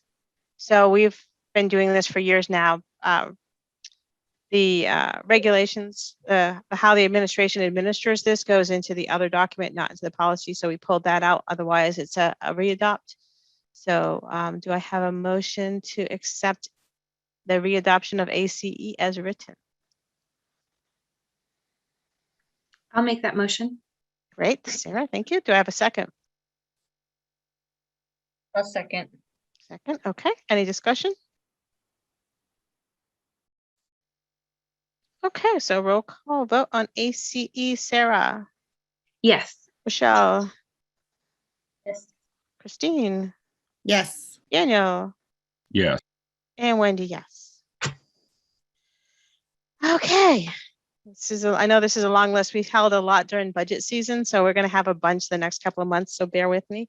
The final one is EB, which is the Joint Loss Management Committee piece.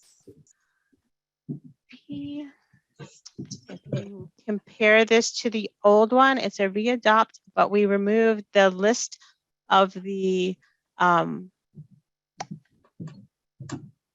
safety plans, right? Because it changes every year by the government. So rather than trying to manage that list in here, this says form a joint loss committee as required, crisis management plan as required, by incorporating developmentally appropriate education programs, including but not limited traffic and pedestrian safety, bus safety, fire prevention, and online emergency system. Each principal is responsible for those. And it will be on file at the SAU office in the district building. So do I have a motion to readopt EB? I'll make that motion. Thank you, Rochelle. Do I have a second? I'll second. Thank you, Sarah. Do we have any discussion? Okay, roll call vote. Sarah, you're on my camera. So, Sarah? Yes. Christine? Yes. Michelle, Yes. Daniel, Yes. and Wendy, yes. Okay, we got through policies. Woohoo. All right, old business. We have two topics now. The one that was on the schedule originally was the in-person school board meetings. So let's go there. Jackie, do you have an update? So the update we have, I'm actually going to turn it over to Greg. It's about the sound system. Okay.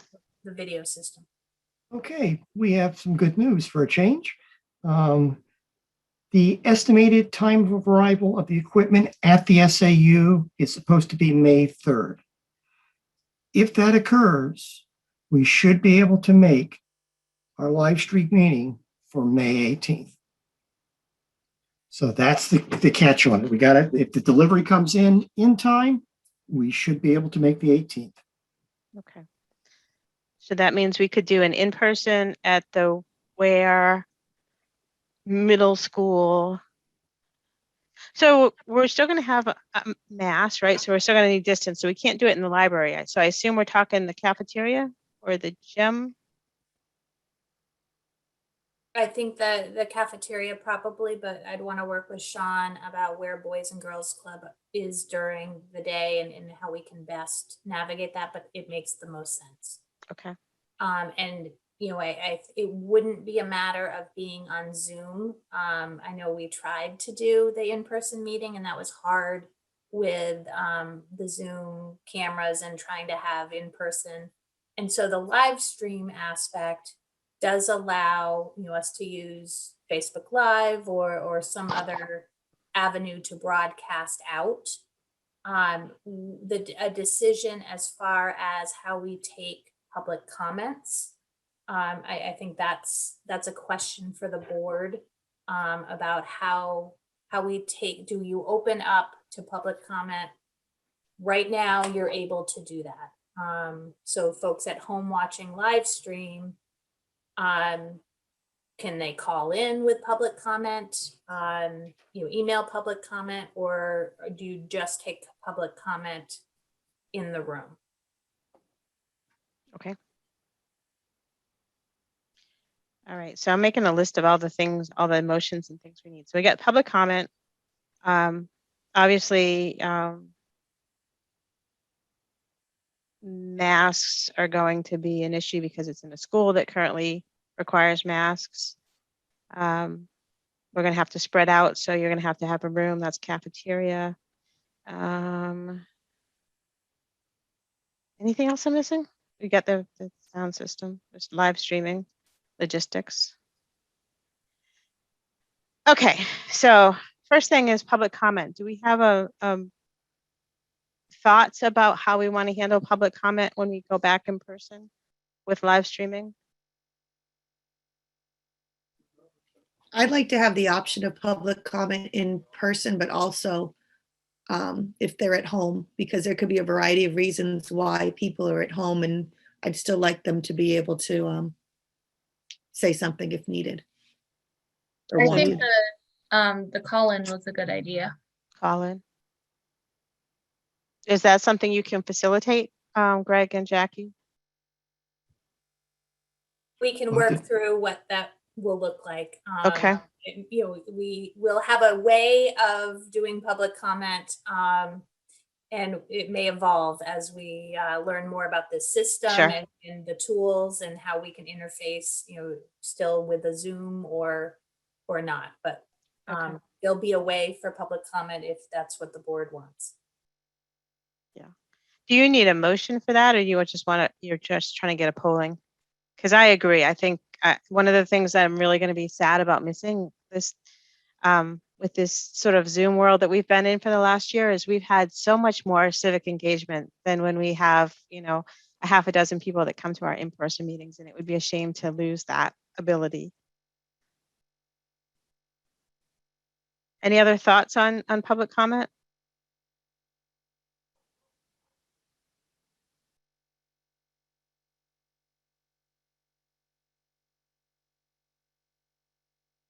Okay, so my next topic was, are we comfortable with the cafeteria? Do we have to vote on it or is that just agreed? It's just agreed. Just trying to work out the logistics so that we can get back in person next month. I'm comfortable. You know, one of the things I really like about the cafeteria too is you have a separate entrance. So if that becomes an issue, we're not necessarily bringing people through the whole building. That's what we choose. So we comfortable with live streaming as opposed to Zoom? I mean, you can have to be, right? So Jackie, we don't have to have a computer in front of us. Right. You may, but we'll, at this point, Greg, do you have any thoughts on that, the public comment piece? The public comment piece, no, for the answer to your question regarding whether or not each individual board member needs a computer, the answer is if you want to have one, fine, but what we're going to be providing is two things. One is everyone's going to get a microphone. And the second thing is there will be a single camera that will be sweeping and covering everybody in the room. Hence the streaming piece. Okay. Then I think we voted on this last time, but because it's in the school, we still have a mask requirement. We can't ask people who don't show up with a mask. So do we have accommodations for those who will not have a mask, Jackie? Or obviously we will. Not obviously. I don't Not know obviously? how we would do that. Okay, but we can't come back without figuring that out. Okay.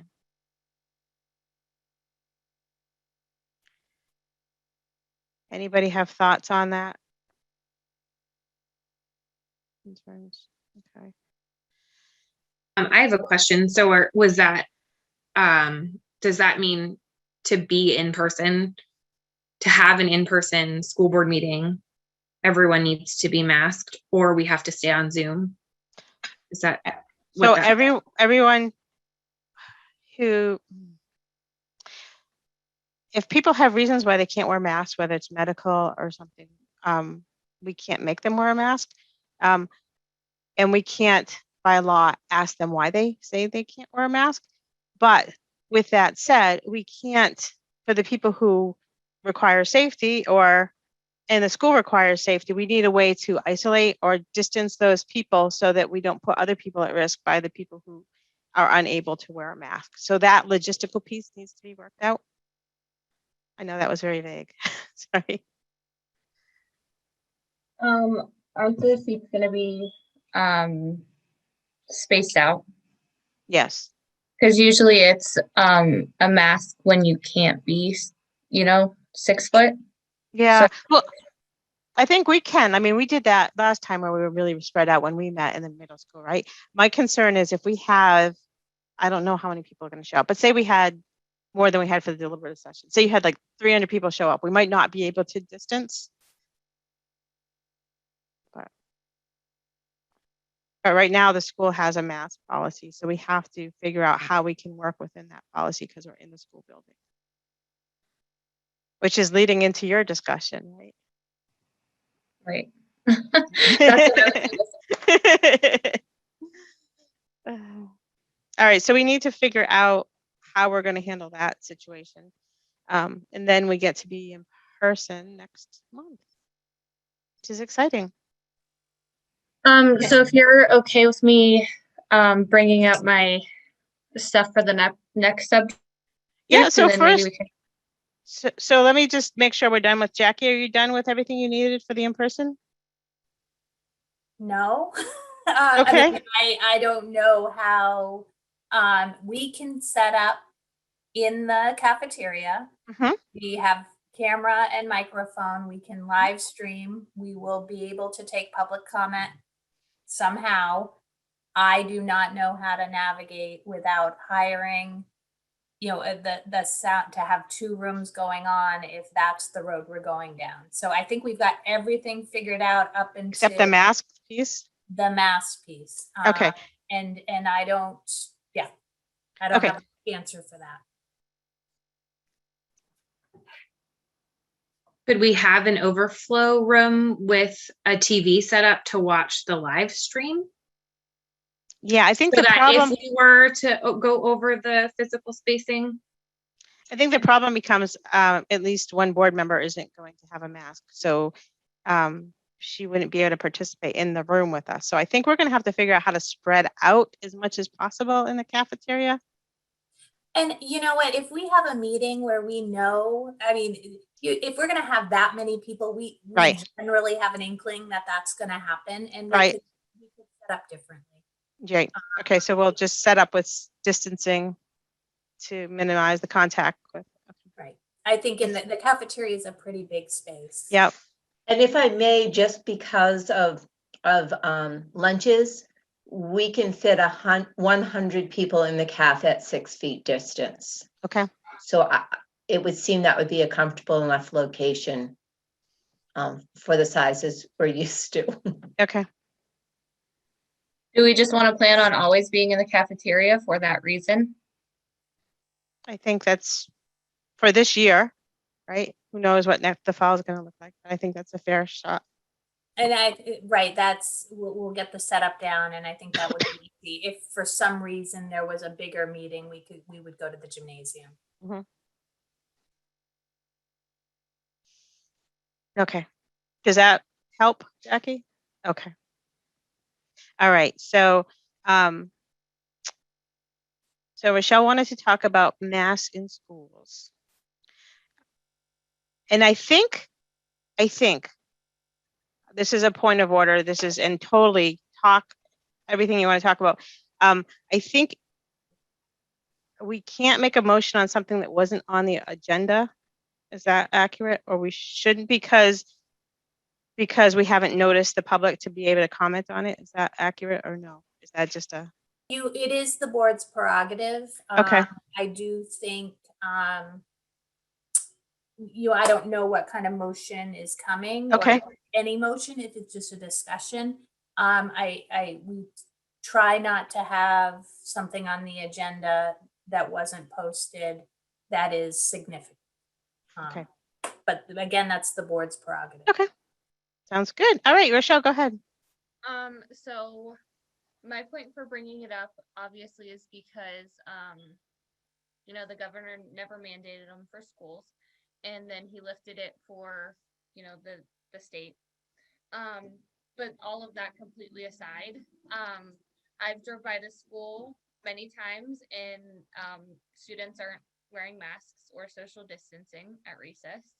I've had parents reach out to me and tell me that they've drove by at recess and the teachers aren't wearing masks or social distancing. But when I drove by, the teachers were always wearing masks. I've heard of full classes having their masks below their chin. Unless another adult comes in, then they put them back up. And that was instructed by their teacher. I've drove by the school after school when there's sports going on and they're not wearing masks, which is amazing to see. And I'm pretty sure majority of kids are back to hanging out with their friends outside of school. Because you can see them everywhere, and parents post pictures online and have talked about in the various groups how they've gotten their kids back and they're ready to have their kids living like normal. And then the thing that really made me want to bring this up is that a parent had let me know that she requested for her child to not wear a mask. And when we brought this up before, the response I got was that we would take each child and their family and their situation one by one to figure out the exemption. And when she brought this up to the school, they told her accommodation is that her child could go to remote learning. And I don't think that's appropriate. I don't think that's an equal education to the students in person, especially because this child was a special needs student. And the accommodations for this child are completely unacceptable. So I'm sure that's happening throughout the entire school. So I think we need to look into not even just completely getting rid of the mask mandate, but making it a family and parents' choice on whether the students are wearing masks or not, for all of these reasons. And I know we can't take a vote or whatever right now because it wasn't, because I asked for it to be put on the agenda too late. But this is something I just would like everyone to think about, because it's obviously affecting one student, and that's one student too many. And I'm sure there's many, many more that I just haven't been made aware of. And it's not being followed anyways.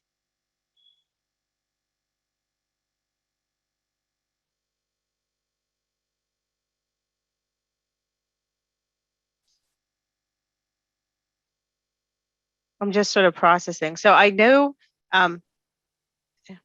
there's a lot of legal things, right? So we can have a non-public. So if a parent has asked for a waiver and they have not gotten their satisfaction, and they've gone from the teacher to the principal to the superintendent, and they're still not getting something, then a non-public meeting with us to work through that is certainly the next step if they've gone through Jackie. It's weird because my husband works in the school and he is a germaphobe, and oh my God, I just said that on public. And he's not seeing what you're seeing at Center Woods. So I'm wondering, I totally get, I'm not saying that anybody's being dishonest. It's just, I haven't heard that. It would be, I don't even know. Jackie, so if somebody has a concern about mask usage, I assume it goes to the teacher, then the principal, then the superintendent, and then it comes to us. Are you getting these complaints at this point, or? I have not, no. Okay. I mean, nothing specific about a student.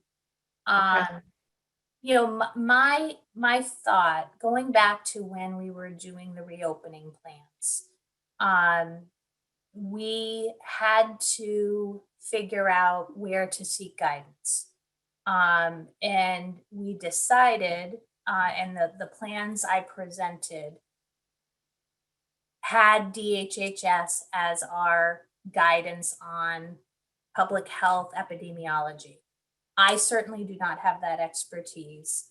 And so in the MOU we signed with I believe both the support staff and the teachers, we referenced that we're going to follow guidance from DHHS, and that has changed and evolved, and we've tried to keep up with as it's evolved. Those reopening plans, I did have like our lawyer look at them, and they advised it limited our liability just from like a practical perspective if we did remain consistent with DHHS guidelines.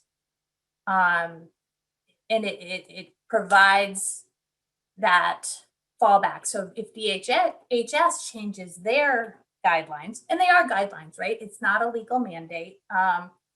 It is a local control issue, but having a reason or to make a decision that's grounded in the folks who are charged to do this is, I thought, how we agreed to proceed. And that's how I have been working on this. And that's what we did with the MOU. That's what we did with the reopening plans. So that's, I will, if we do something different and I don't have a reference point, I will need some help, because now my reference point is I try to go to the DHHS guidelines as we make decisions. So the DHHS guidelines says that,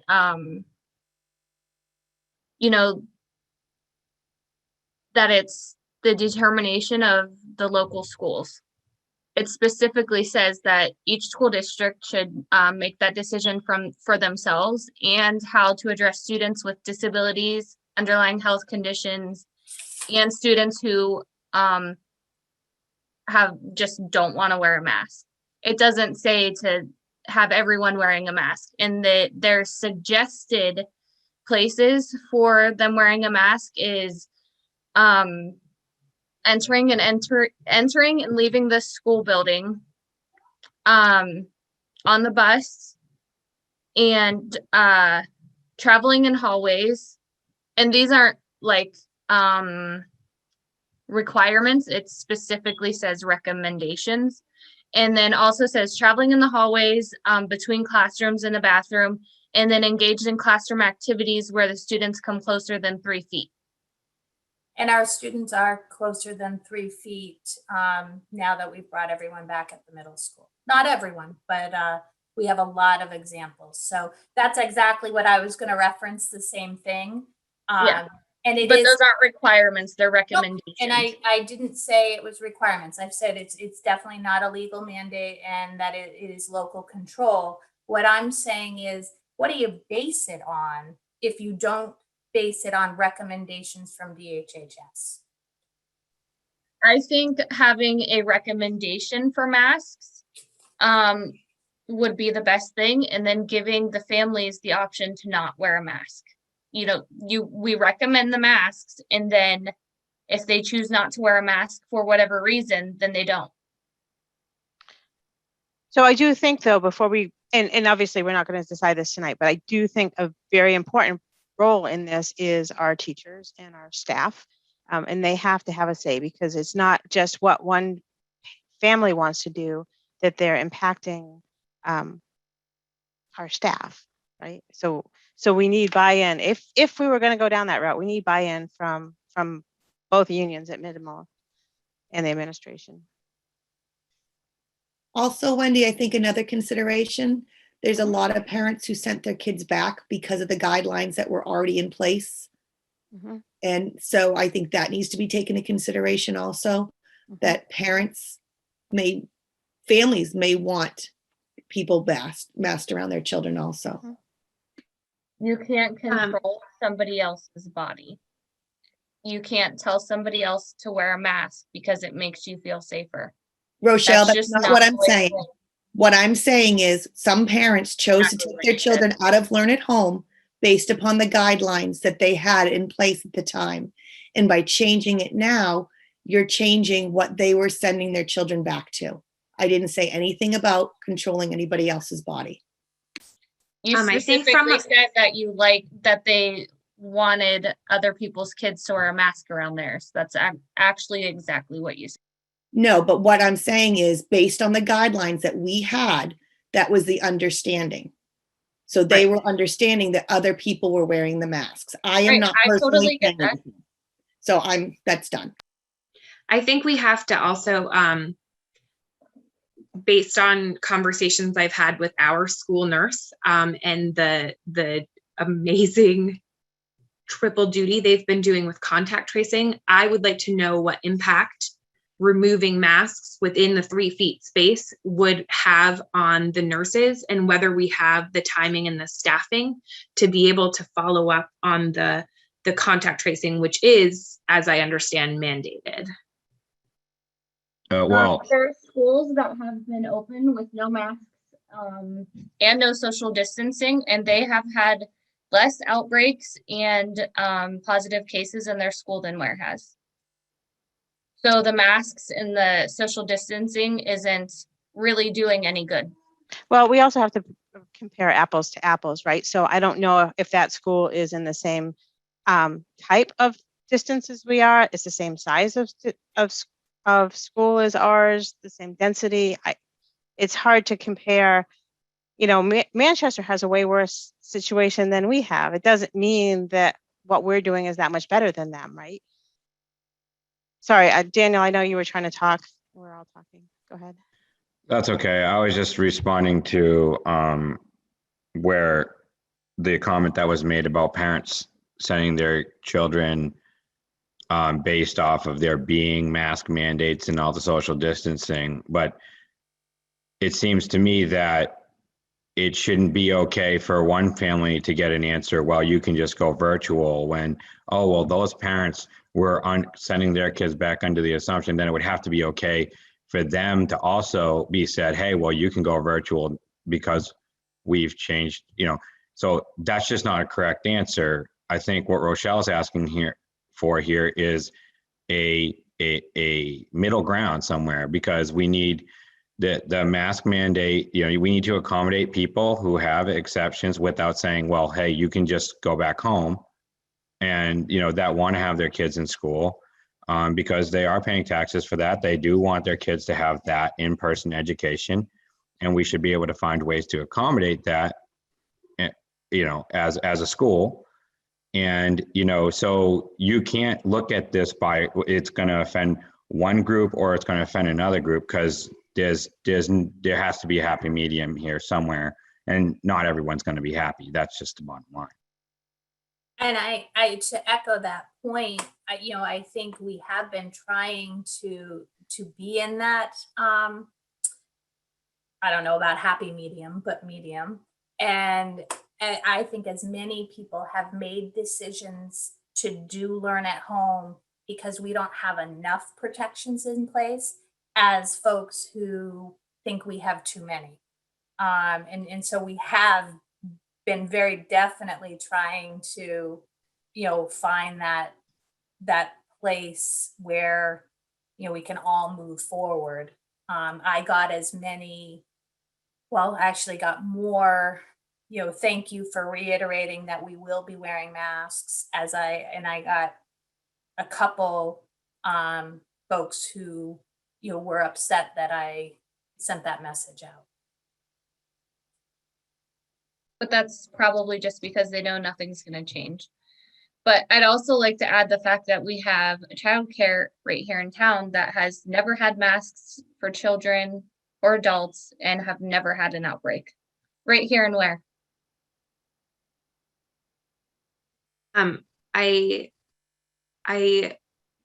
I think this is great conversation that we're having, and I'm not sure even where I stand on one line or the other, but I do want to be careful about presenting things that are anecdotal or don't have facts, or the whole picture behind that, because my children attend that daycare and Weare, and they did have to shut down. There was an outbreak, and I, as a parent, I am still reticent to send my child somewhere where they're not masked, and it makes me very nervous, but I have no option as a working parent. So I feel like if we just have to be really careful with this conversation, that we have the whole picture and we're presenting the whole picture, because I think you're right. We're all trying to find middle ground, and this is a great beginning of a discussion. But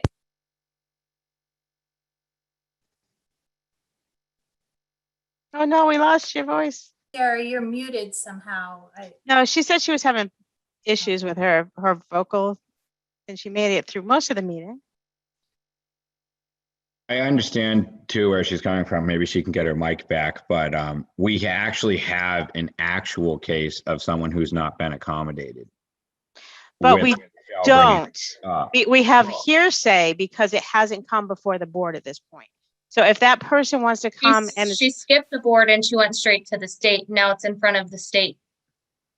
okay, and then when we get that report, then we can talk on it. I can't talk on something that somebody said something to you. In the same way, you're not going to talk to something that I said somebody said something to me without any data. So I just want to be cautious that we say there is definitely a thing. I don't have any proof of that. And I'm not saying that you're saying anything wrong. I don't have anything. I have not had a report. I haven't not had a conversation. Jackie said she had not had a conversation. So And back to the daycare, one adult got it, and then 2 months later, a child got it. It wasn't an outbreak. It's been two months apart. So there was no outbreak. they did have to shut down they had to shut down for 2 weeks though. So I think we have to be careful, because when you're talking about doing that with a school, we're not talking about 6 kids in a small cluster that have been isolated, that you can easily close them. If we're talking about a school, we're talking about a much larger scale, much more contact tracing. And substitute teachers, we're talking about bus bus transportation, we're talking, there is a much bigger impact. I think that goes back to what Wendy was saying. And like I said, I'm not convinced either way. I'm just thinking we have to be really careful when we make this decision that it's rooted in all of the information and that we're thinking about it from all of the angles, because one preschool classroom being shut down because a teacher had tested positive is much different than the amount of impact that would have at the middle school or the elementary school, where students are intermingling. There's more than 6 of them. There's, like, I just think we have to be careful is all I'm saying. I'm not saying to get rid of the cohorts or anything. It would be the same as it is right now with the cohorts. It would just be giving students a choice on what they do and don't do with their own bodies.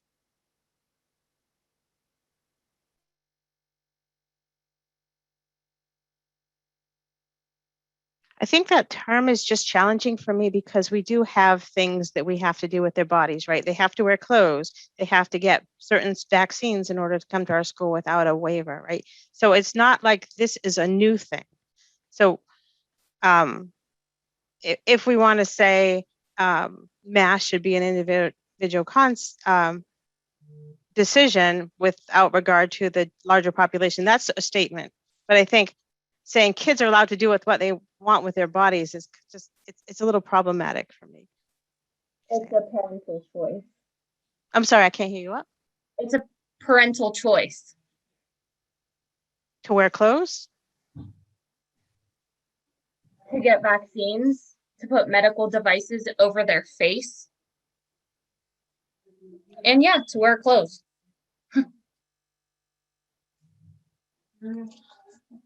And that's my issue, is it's a parental choice, a family choice. It's not a community choice. It's not a school choice. It's not a principal choice or superintendent choice. This is a personal choice over something that has been proven over and over and over again that it's not doing any good. New England has the most strict mask laws and has the highest cases. New England, again, I think we need to be careful with the data. Like, I think could you share your sources with, like, yes, could you send us an email with those sources? Because I want to be as informed as I can be, and I seem to be getting much different information than that statement. Yeah, it just depends what news channel you watch, but I'll send it to you.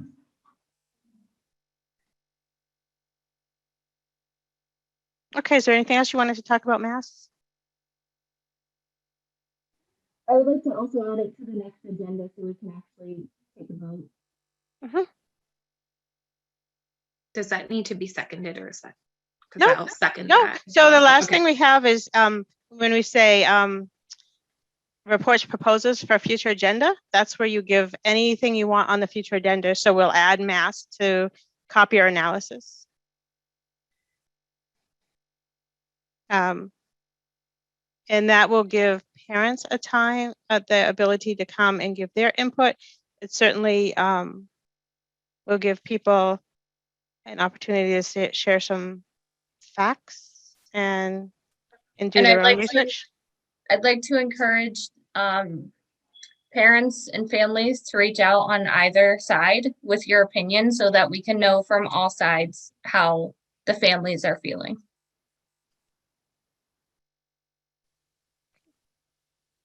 And so as you get those communications, I think just making sure that those also get shared with the board secretary so that we can add them to the minutes. Yeah, that would be really helpful. Then it's not, Wendy saying 4 people said they like masks and Rochelle saying there's 5 people that don't. Like, if we have those actual data, those actual letters, it helps sort of build that informal survey.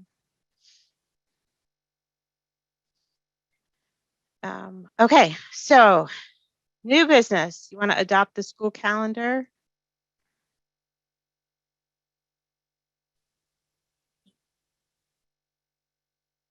I lost you. There you are. Yes, we shared that last month and there aren't any changes that we're proposing. So unless somebody else, a board member wants a change. Okay, do you need a motion for that? Yep. Okay, do I have a motion to adopt the 2021, 22 school calendar? I'll make a motion to adopt the 2021-22 school calendar. Excellent. Do I have a second? I'll second. Sarah? Mhm. Okay, any discussion? Okay, so roll call vote to accept the new school calendar. Christine? Yes. Rochelle? Yes. Daniel? Yes. Sarah? Yes. Wendy, yes. Okay, then there's a FYI about a donation for 2 printers from Cold Springs. Greg or Jess, you want to speak to that? We had, I was contacted by Cold Springs. They indicated that they had some printers that they were willing to make a donation of. And the tech at Centerwoods, Ken, figured they would be a good fit for some of the things that he needed. So I picked them up and dropped them off at the school, and we'll be sending them a thank you letter for their donation, if that's okay with everyone. Sure. Is that inkjet or laser? Laser. Laser, nice. Any questions? And because that was under $500, we're just sharing it with you. You don't have to vote on it. Great. All right. The next So- thing is the last day of school. So Yeah. last year when the calendar was accepted, we had June 18th as the last day of school. We are a days calendar. We count 180 school days.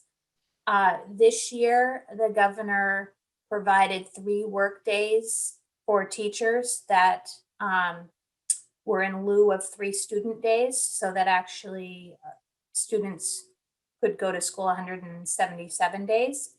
There is another way to figure out our school year, and we have done it we did it last year because of the shutdown. But we can count instructional minutes. And so going back to, I think one of the comments at the first public comment, we actually have more instructional minutes because of how we had to rearrange things this year. And if we counted instructional minutes, we could have June 18th be the last student day, even though we've had 2 school days. I mean, 2 snow days. Yeah. So I wanted to have that be, a vote from the board that you were in favor of that. We could also just continue with our regular calendar, and the last student day would be June 22nd. But I think folks are eager to know what that last day is. I mean, that's assuming we don't have, one year we had the Mother's Day floods and there were, it got extended beyond that, but and I did hear there's snow this week, but I think it's unlikely. I think we're fairly safe at this point. Okay, so because of the snow days that we took instead of remote days, we're looking at the 22nd. If because of the instructional hours we had, because we were remote on several days, and because of the reconfiguration and because of the limited trade times because of COVID, this is one of the rare years that Weare can actually benefit from hours. And just for the newer people on the board, typically because of our Weare day, we can't do hours, right? For us, it would be more days if we did hours instead of days on a typical year. Is that accurate? Correct. Right. So this year, because of COVID and because of how we've had to arrange stuff, we have enough instructional time that we could consider hours, which we typically don't. If we do that, then we can still get out on the 18th, is what you're saying. Yes. So then we would need a motion to accept instructional hours for this school year as opposed to days. And then we can get out on the 18th instead of the 22nd. Correct, barring any other days. Natural disasters where we can't be remote on those days, right? Because we could still have a national disaster as long as we still had internet, we could have a remote day and still qualify, right? Right. Okay.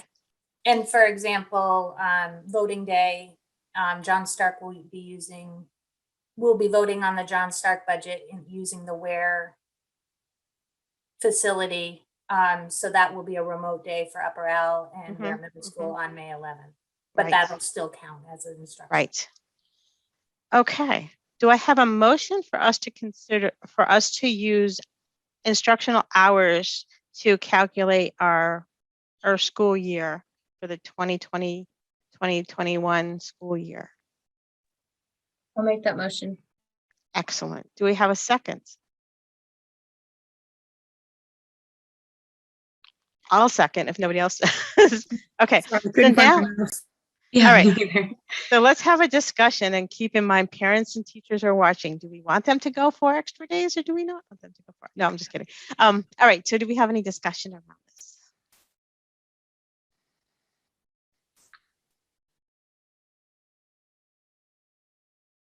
Okay, so roll call vote to accept hours instead of instructional hours instead of days for the 2020-2021 year. Christine? I'll say yes. Rochelle? Yes. Sarah? Yes. Daniel? Yes. Wendy, yes. Okay, so the last school day, barring any natural disaster that prevents us from being remote, is June 18th. Okay, now we are up to our second public comment. So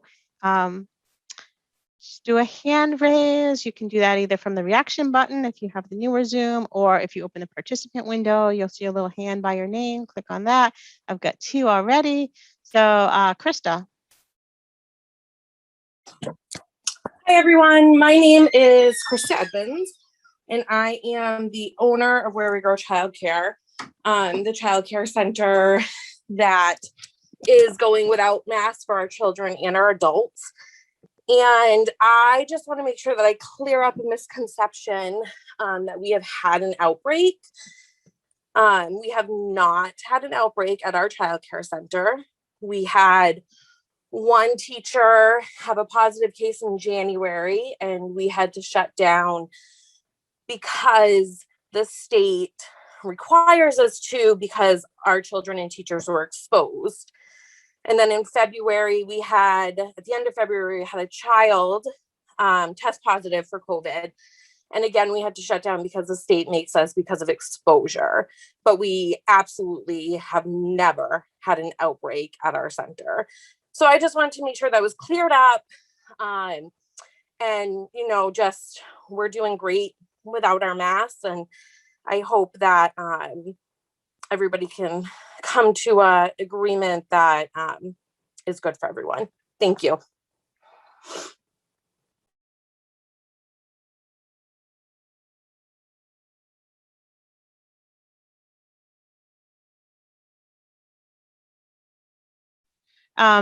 Jen.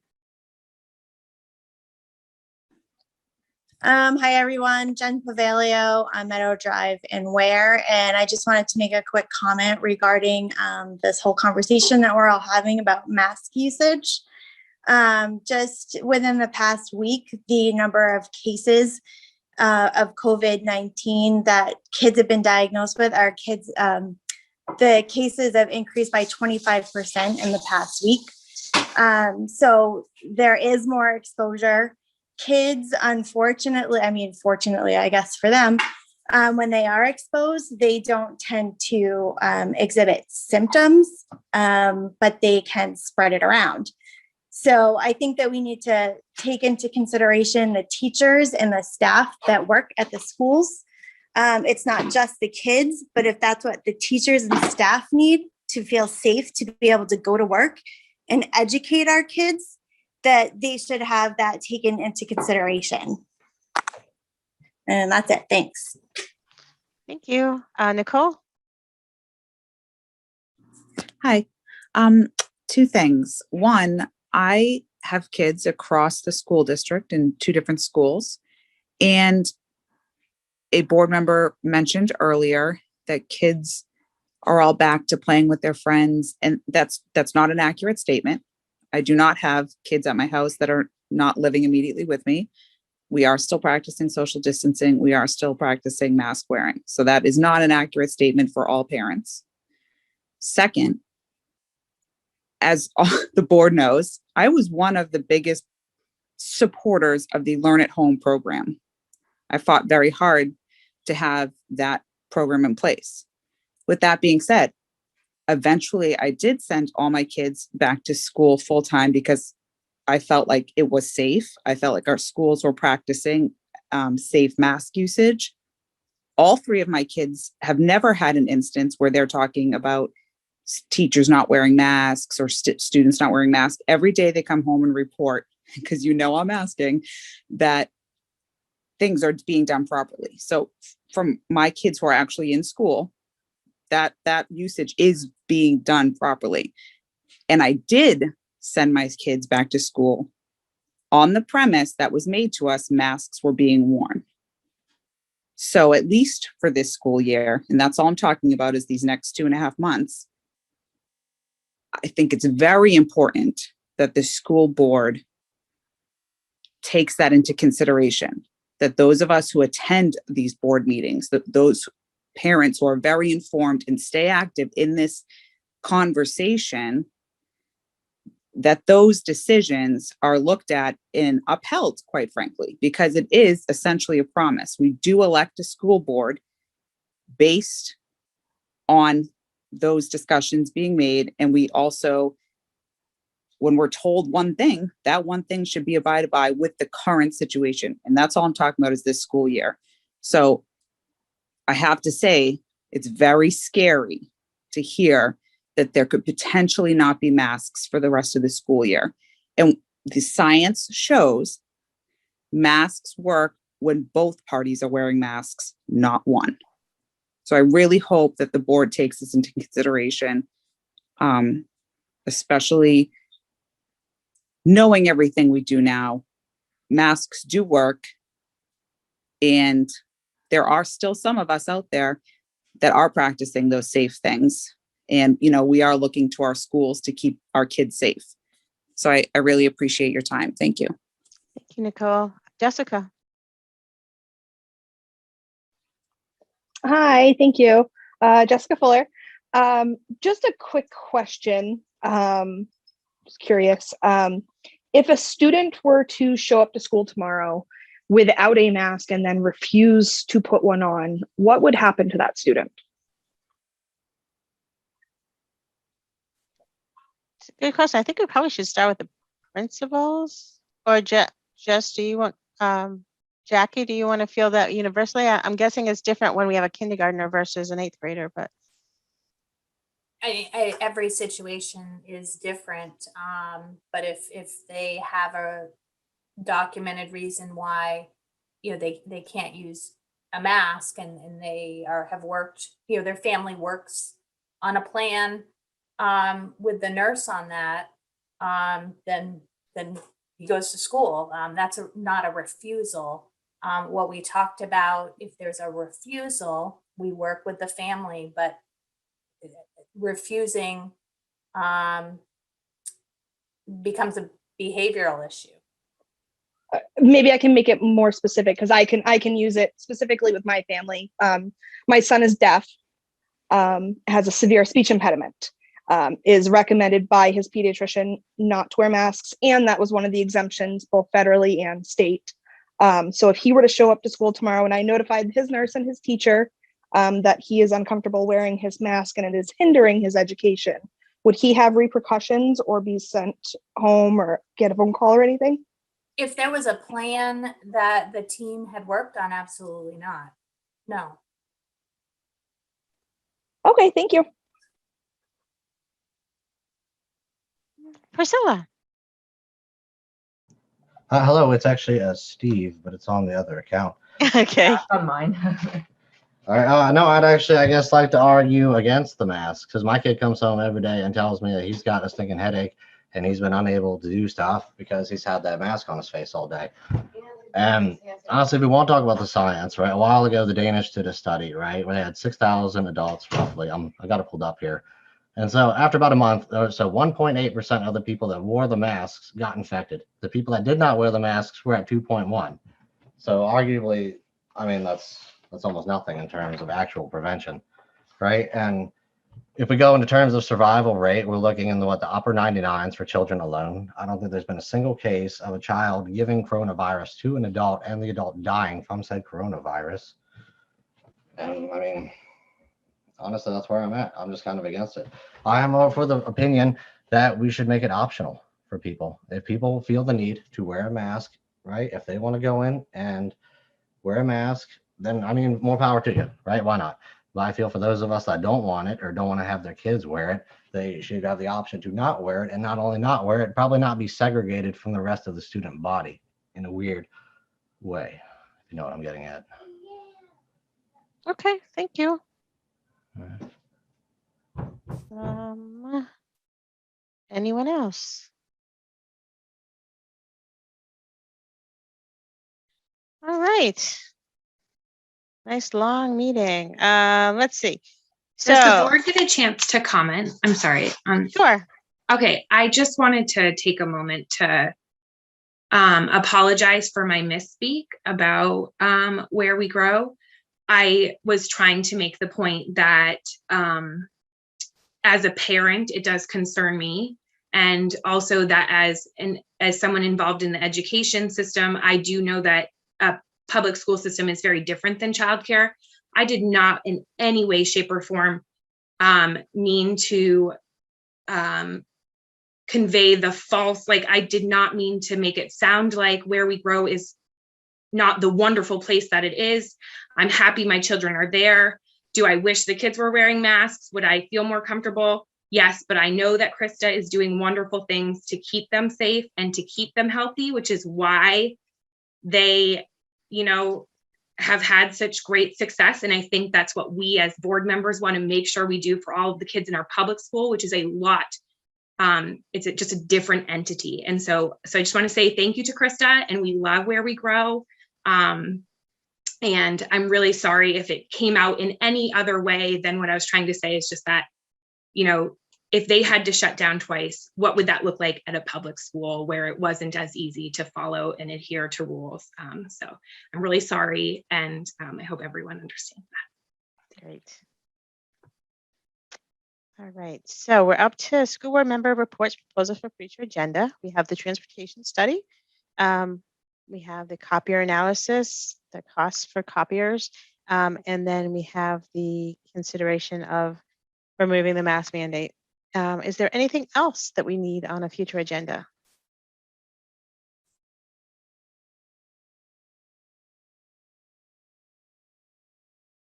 No?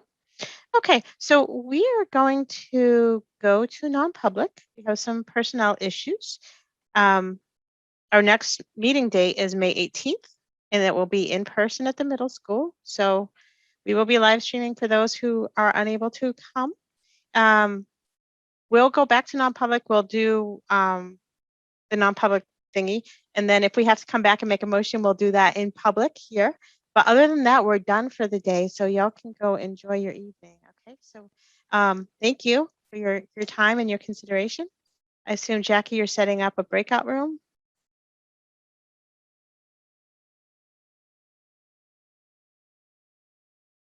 Okay, I think we're all back. So do I have a motion to accept the parent request? I'd like to make the motion to accept the parent request. Okay, do we have a second? I'll second that. Okay. So roll call vote to accept the parent request. Sarah? Yes. Rochelle? Yes. Christine? Yes. Daniel? Yeah. Wendy, yes. You don't need a motion to accept the nominations. Is that true, Jackie? I do need the certified non-teaching staff. Okay, thank you. So do I have a motion to accept the certified non-teaching staff nominations? I'll make that motion. Okay, thank you, Rochelle. Do I have a second? I'll second. Sarah, thank you. Okay, so roll call vote to accept the the certified non-professional people. It's late. It's really, really late. I know who they are. Okay, so Sarah, Yes. Christine, Yes. Rochelle, Yes. Daniel, Yeah. and Wendy, yes. Do I have a motion to adjourn? I'll make a motion to adjourn. Please, thank you. Do we have a second? I'll second that. Thank you. Okay, roll call vote to end our evening. Christine, Yes. Rochelle, Yes. Sarah, Yes. Daniel, and Wendy. Yeah. Heck yes. All right. Thank you all. Thank Have a you. wonderful Thank evening. you. Good night.